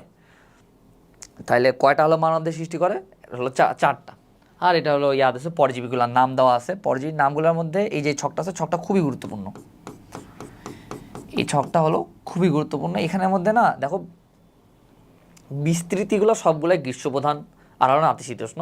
এই বিস্তৃতিটা তেমন ইম্পর্টেন্ট না, বা সব থেকে ইম্পর্টেন্ট কী জানো, এই পরজীবীর নাম আর অপর রোগের নাম। যে ম্যালেরিয়া কোন পরজীবীর দ্বারা হয়, বা মাইল্ড টার্সিয়ান ম্যালেরিয়া কোন পরজীবীর দ্বারা হয়। সো আমরা এই এই বিস্তৃতিটা একবারে মনে রাখা যায়, আর বাকি যেগুলো আছে জ্বরের প্রকৃতি, কতক্ষণ পরপর জ্বর আসে, এই জ্বরের প্রকৃতিগুলো খেলা যাবে। বাট মোস্ট ইম্পর্টেন্টলি রোগের নামটা ইম্পর্টেন্ট। এটা এইচএসসি বলো বা ভার্সিটি অ্যাডমিশন বলো অথবা মেডিকেল অ্যাডমিশন বলো, এই রোগের নামটা হলো ইম্পর্টেন্ট। এবার আসলে ম্যালেরিয়া কি, ম্যালেরিয়া না অপর নাম, ম্যালেরিয়া কে আবিষ্কার করছে, এইসব নিয়ে হাবিজাবি বহুত তথ্য লিখছে। বাট আমি যেগুলো দেখা যাচ্ছে সেগুলো পরে মধ্যে এনাফ, ইচ্ছা হলে রিডিং দিতে পারো বা মনে রাখতে পারো। তো ম্যালেরিয়া হয়ে হলো তোমার অ্যানোফিলিস মশকি। আমি বলছিলাম না, শুধুমাত্র ম্যালেরিয়া হয় অ্যানোফিলিস মশকি, আর এই বইয়া বাকি যতগুলো মশকি বাহিত রোগ আছে সবগুলো হয় এডিস দিয়ে। সো অ্যানোফিলিস মশকির মাধ্যমে ম্যালেরিয়া হলো তোমার বাহিত হয়। আর প্রতিটা রোগের প্রধান লক্ষণটা খেয়াল রাখতে হয়। প্রধান লক্ষণটা কি, নির্দিষ্ট সময় অন্তর অন্তর কাঁপুনি সহ জ্বর আসে, এটা হলো এর প্রধান লক্ষণ।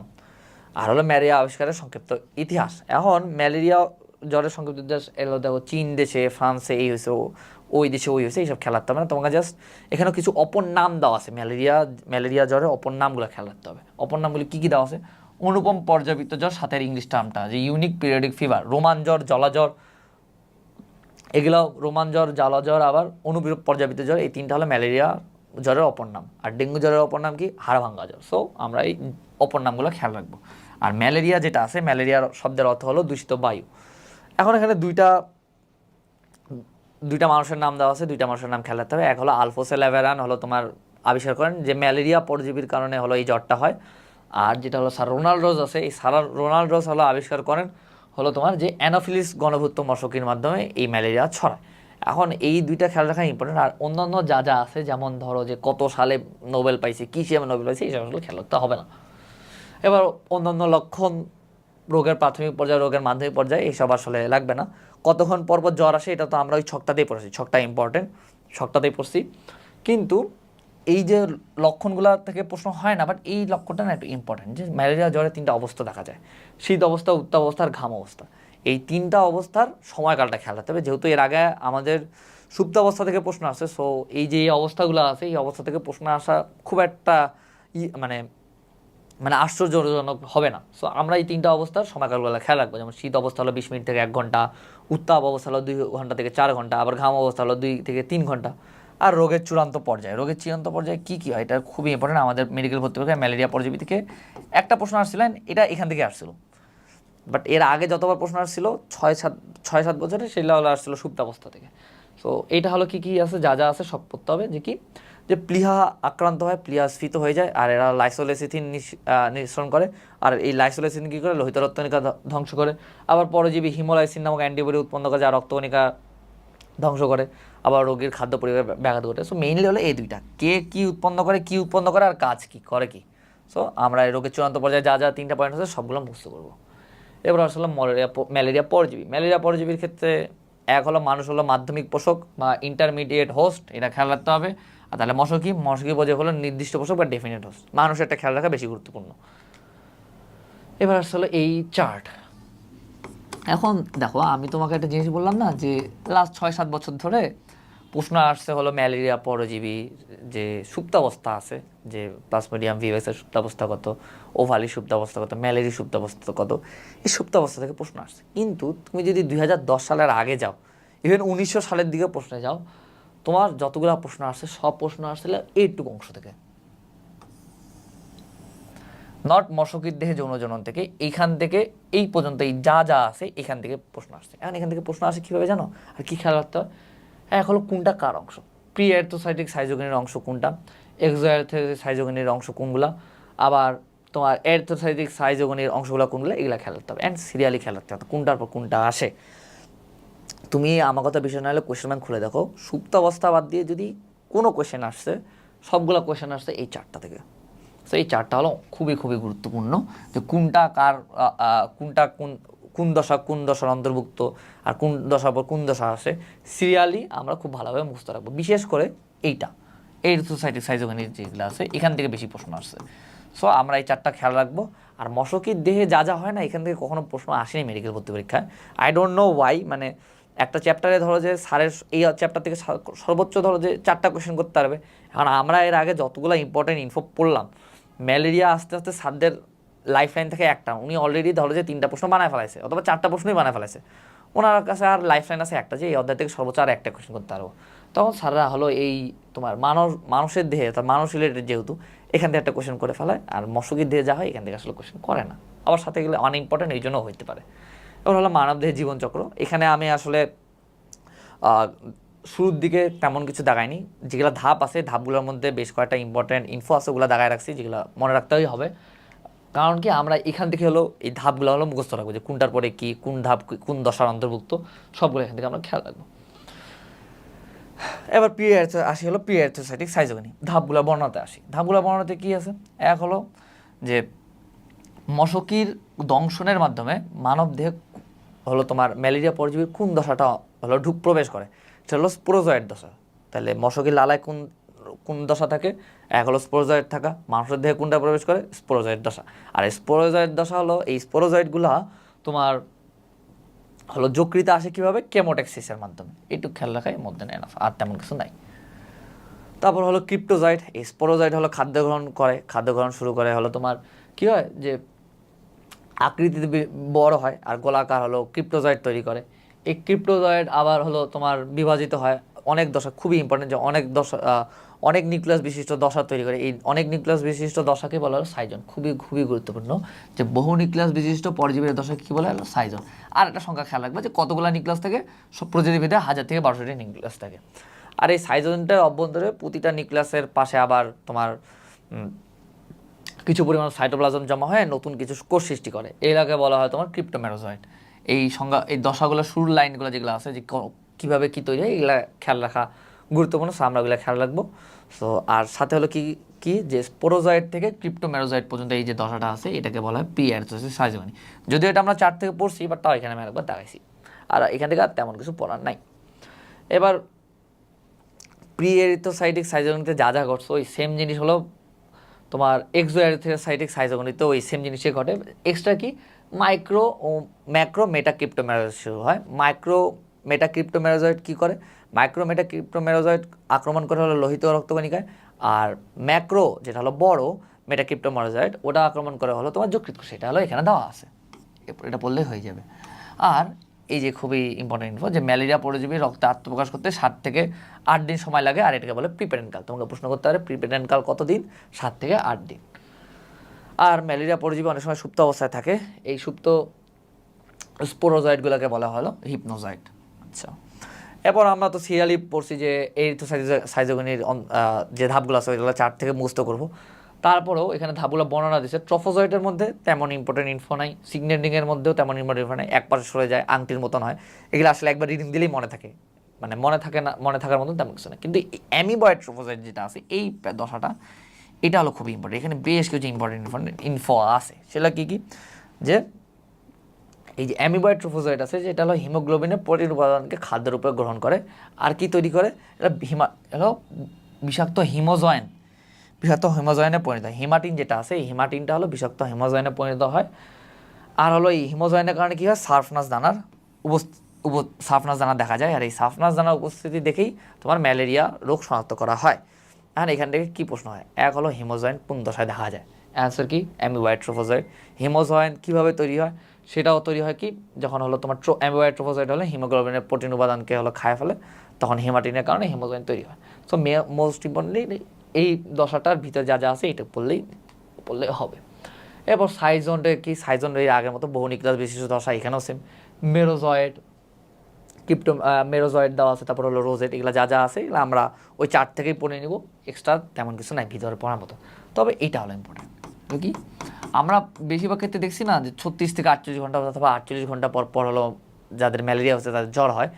এখানে একটা জিনিস দেখো যে যে একটা সম্পূর্ণ অ্যারিথ্রোসাইটিক চক্র সম্পন্ন করতে প্লাজমোডিয়াম ভিভিক্সের 48 ঘন্টা সময় লাগে। এই যখন তোমার এটা হলো তোমার রক্তে আত্মপ্রকাশ করবে, রক্তে আত্মপ্রকাশ করতে হলো সময় লাগে 48 ঘন্টা। এই যখন রক্তে আত্মপ্রকাশ করবে তখনই হলো মানুষের দেহে জ্বর আসে। সো এটা হলো তাহলে সম্পূর্ণ অ্যারিথ্রোসাইটিক চক্র সম্পূর্ণ করতে কত সময় লাগে, এই সময়কালটা খেয়াল রাখাই। এবার আসলে হলো গ্যামিটোসাইট গঠন। একটা জিনিস মানে গ্যামেটোসাইট গঠনের মধ্যেও তেমন ইম্পর্টেন্ট কোনো ইনফো নাই তার, বাট এই মানে এখানে দেখো আকার আকৃতি দিয়েছে, কত ঘন্টা সময় লাগে, কতক্ষণ বাঁচে থাকে গ্যামেটোসাইটগুলো, এইসব আসলে লাগে না, এইসব চাইলে পড়তে আরও, বাট এখান থেকে আসলে এমসিকিউ আসবে না। বাট এই হেপাটিক সাইজোগনি আর অ্যারিথ্রোসাইটিক সাইজোগনি যেটা আছে এটার পার্থক্য চকটা খুব ভালোভাবে পড়ে ফেলবা। ওকে, মোস্ট ইম্পর্টেন্টলি এই 4 নাম্বার আর 5 নাম্বারটা, 4 নাম্বার আর 6 নাম্বার পয়েন্ট দুটা, এই দুটো একটু বেশি গুরুত্বপূর্ণ। এক হলো পোষক দেহের প্রতিক্রিয়া। হেপাটিক সাইজোগনিতে মানুষের জ্বর হয় না, কিন্তু অ্যারিথ্রোসাইটিক সাইজোগনিতে মানুষের জ্বর হয়। ওকে, এইটা হলো খেয়াল রাখলে মোর দ্যান এনাফ। এবার আসলে সুপ্তাবস্থা। এই সুপ্তাবস্থা থেকে বিগত 6-7 বছরে যতগুলো ম্যালেরিয়া পরজীবীতে যা যা প্রশ্ন আসে সব এই সুপ্তাবস্থা থেকেই প্রশ্ন আসছে, খুবই গুরুত্বপূর্ণ। ম্যালেরিয়া পরজীবী থেকে তোমাদের বেলাও যদি প্রশ্ন আসে, এই সুপ্তাবস্থা থেকে প্রশ্ন আসার সম্ভাবনা সব থেকে বেশি। আর ওই যে সামনের দিকে যে ম্যালেরিয়া পরজীবী যে ছকটা দেখালাম ওই ছকটা থেকে প্রশ্ন আসার সম্ভাবনা সব থেকে বেশি। মানে এই দুইটা, এক হলো সুপ্তাবস্থা আর এক হলো তোমার হলো ম্যালেরিয়া পরজীবীর যে ওই ছকটা, এই জায়গা থেকে প্রশ্ন আসার সম্ভাবনা সব থেকে বেশি। যতগুলা দিন 4টা আছে, 4টা ম্যালেরিয়া পরজীবীর সাইন্টিফিক নেম, আর সাথে হলো তোমার এদের সুপ্তাবস্থাগুলো দেওয়া আছে। এই সুপ্তাবস্থাগুলো আমি খুব ভালোভাবে খেয়াল রাখবো অ্যান্ড ঠোঁটে লাগাই রাখবো, পারলে টেবিলের সামনে লাগাই দিবে, কারণ খুবই গুরুত্বপূর্ণ এটা। এবার মশকির দেহের জীবনচক্র। এখন একটা জিনিস বলি, মশকির দেহের জীবনচক্র থেকে না কখনো প্রশ্ন আসে নাই, আই ডোন্ট নো ওয়াই, মানে কেন জানি আসে নাই। এখানে আবার এটা না এতগুলো সংখ্যা, আর এটা পড়তেও ভালো লাগে না। এক হলো পড়তে ভালো লাগে না, 2 হলো এখান থেকে মেডিকেল ভর্তি করে প্রশ্ন আসে নাই, 3 হলো এটা কঠিন। সো আমি না এটা আসলে পড়িনি। এটা তুমি এর আগে দেখো ম্যালেরিয়া পরজীবী কত ইম্পর্টেন্ট ইনফো পড়লাম। সো মশকির দেহে কী ঘটে এটা আসলে মেডিকেল ভর্তি পরীক্ষা আসার মতন না। সো তোমরা চাইলে পড়তে আরও, বাট পড়ার দরকার নেই। জাস্ট একটা জিনিস খেয়াল রাখবা, দশাগুলা প্রতিটা বইয়ের যেই জায়গায় যেই দশা আছে সবগুলো দশা খেয়াল রাখতে হয় যে কোনটা হ্যাপ্লয়েড কোনটা ডিপ্লয়েড। উওকিনেট উওসিস্ট এই দুইটা হলো তোমার ডিপ্লয়েড দশা, আর বাকি যতগুলো দশা আছে সবগুলো হলো হ্যাপ্লয়েড। উওকিনেট উওসিস্ট এই দুইটা হলো ডিপ্লয়েড, আর জাইগোট তো আগে থেকেই ডিপ্লয়েড। আচ্ছা এবারে আর মশকির দেহে কী কী ঘটে তা পড়তে লাগবে না। এবার হলো ম্যালেরিয়া পরজীবী অযৌন যৌন চক্রের পার্থক্যের ছক সবসময় গুরুত্বপূর্ণ, এই ছকটা হলো গুরুত্বপূর্ণ। এবার ম্যালেরিয়ার সংক্রমণ, ম্যালেরিয়া আক্রান্ত রোগীর রক্ত শূন্যতার কারণ কি? আমরা আগে দেখালাম না যে লাস্ট ধাপে কী হয়, যে 3টা পয়েন্টের কথা বললাম, ওই 3টা পয়েন্টে এখানে আবার একটু বিস্তারিত দিছে, এটাও হলো ইম্পর্টেন্ট, সেই জন্য এখান থেকে পড়ে নিব। আর ম্যালেরিয়া সংক্রমণে 12টা গ্যামেট, এই প্লাজমোডিয়াম ভিভাসের 12টা গ্যামেটোসাইট মানুষের দেহে প্রবেশ করে, হ্যানটা হাবিজাবি যা যা তথ্য আছে এইসব আসলে মানে পড়ার মতো, মানে এমসিকিউ আসার মতো না। সো চাইলে পড়তে পারো, বাট এমসিকিউ আসবে না। প্রতিকার প্রতিরোধ থেকে কখনোই প্রশ্ন আসেনি, এবারও আসবে না। প্রতিকার প্রতিরোধ মানে জাস্ট ওষুধের নামগুলো খেলতে হবে। এটাও কি, যে সিনকোনা গাছের বাকল হতে তৈরি যে কুইনাইন আছে, এই কুইনাইন হলো ম্যালেরিয়া নিরাময়ের মূল ঔষধ। আর কি খেয়াল রাখতে হবে, এটা ম্যালেরিয়া রোগের টিকা, মস্কিউরিক্স বা RTSS। সো এইটুকুই। তো দেখো ম্যালেরিয়া পরজীবীর ক্ষেত্রে কিন্তু আমি বেশি কিছু কিন্তু পড়াইনি। এই জিনিসটা হলো আমাদের ক্ষেত্রে হয় কি জানো, এখন ম্যালেরিয়া পরজীবী কঠিন লাগে, অ্যান্ড এটা আমরা একদম সম্পূর্ণ স্কিপ করে যাই, অ্যান্ড পরীক্ষার হলে যদি একটা প্রশ্ন আসে অ্যান্ড ওটা যখন পারি না তখন মানে নিজেরও গিল্টি ফিল হবে। সো আমি ম্যালেরিয়া অন্য কিছু সামারি না করি, ম্যালেরিয়া পরজীবীটা সামারি করি। এক হলো বইয়ের শুরুতে যে ছকটা আছে, ম্যালেরিয়া পরজীবী যে ছকটা আছে, এই ছকগুলো পড়বো। সাথে একটু পরে যে চার্টটা আছে, যে ধাপগুলা কোনটা কোন দশা কোন ধাপের অন্তর্ভুক্ত, এই সবগুলো মুখস্থ করবো, যে কোনটা কোন কোন ধাপ কোন দশার অন্তর্ভুক্ত, এটা খেয়াল রাখবো। আর সাথে হলো সিরিয়ালি খেয়াল রাখবো এটা। আর কি খেয়াল রাখতে হবে, আর হলো সুপ্তাবস্থা, এটা হলো সব থেকে ইম্পর্টেন্ট। আর যতগুলো পার্থক্যের ছক আছে, এই পার্থক্যের ছক পড়লেই হবে।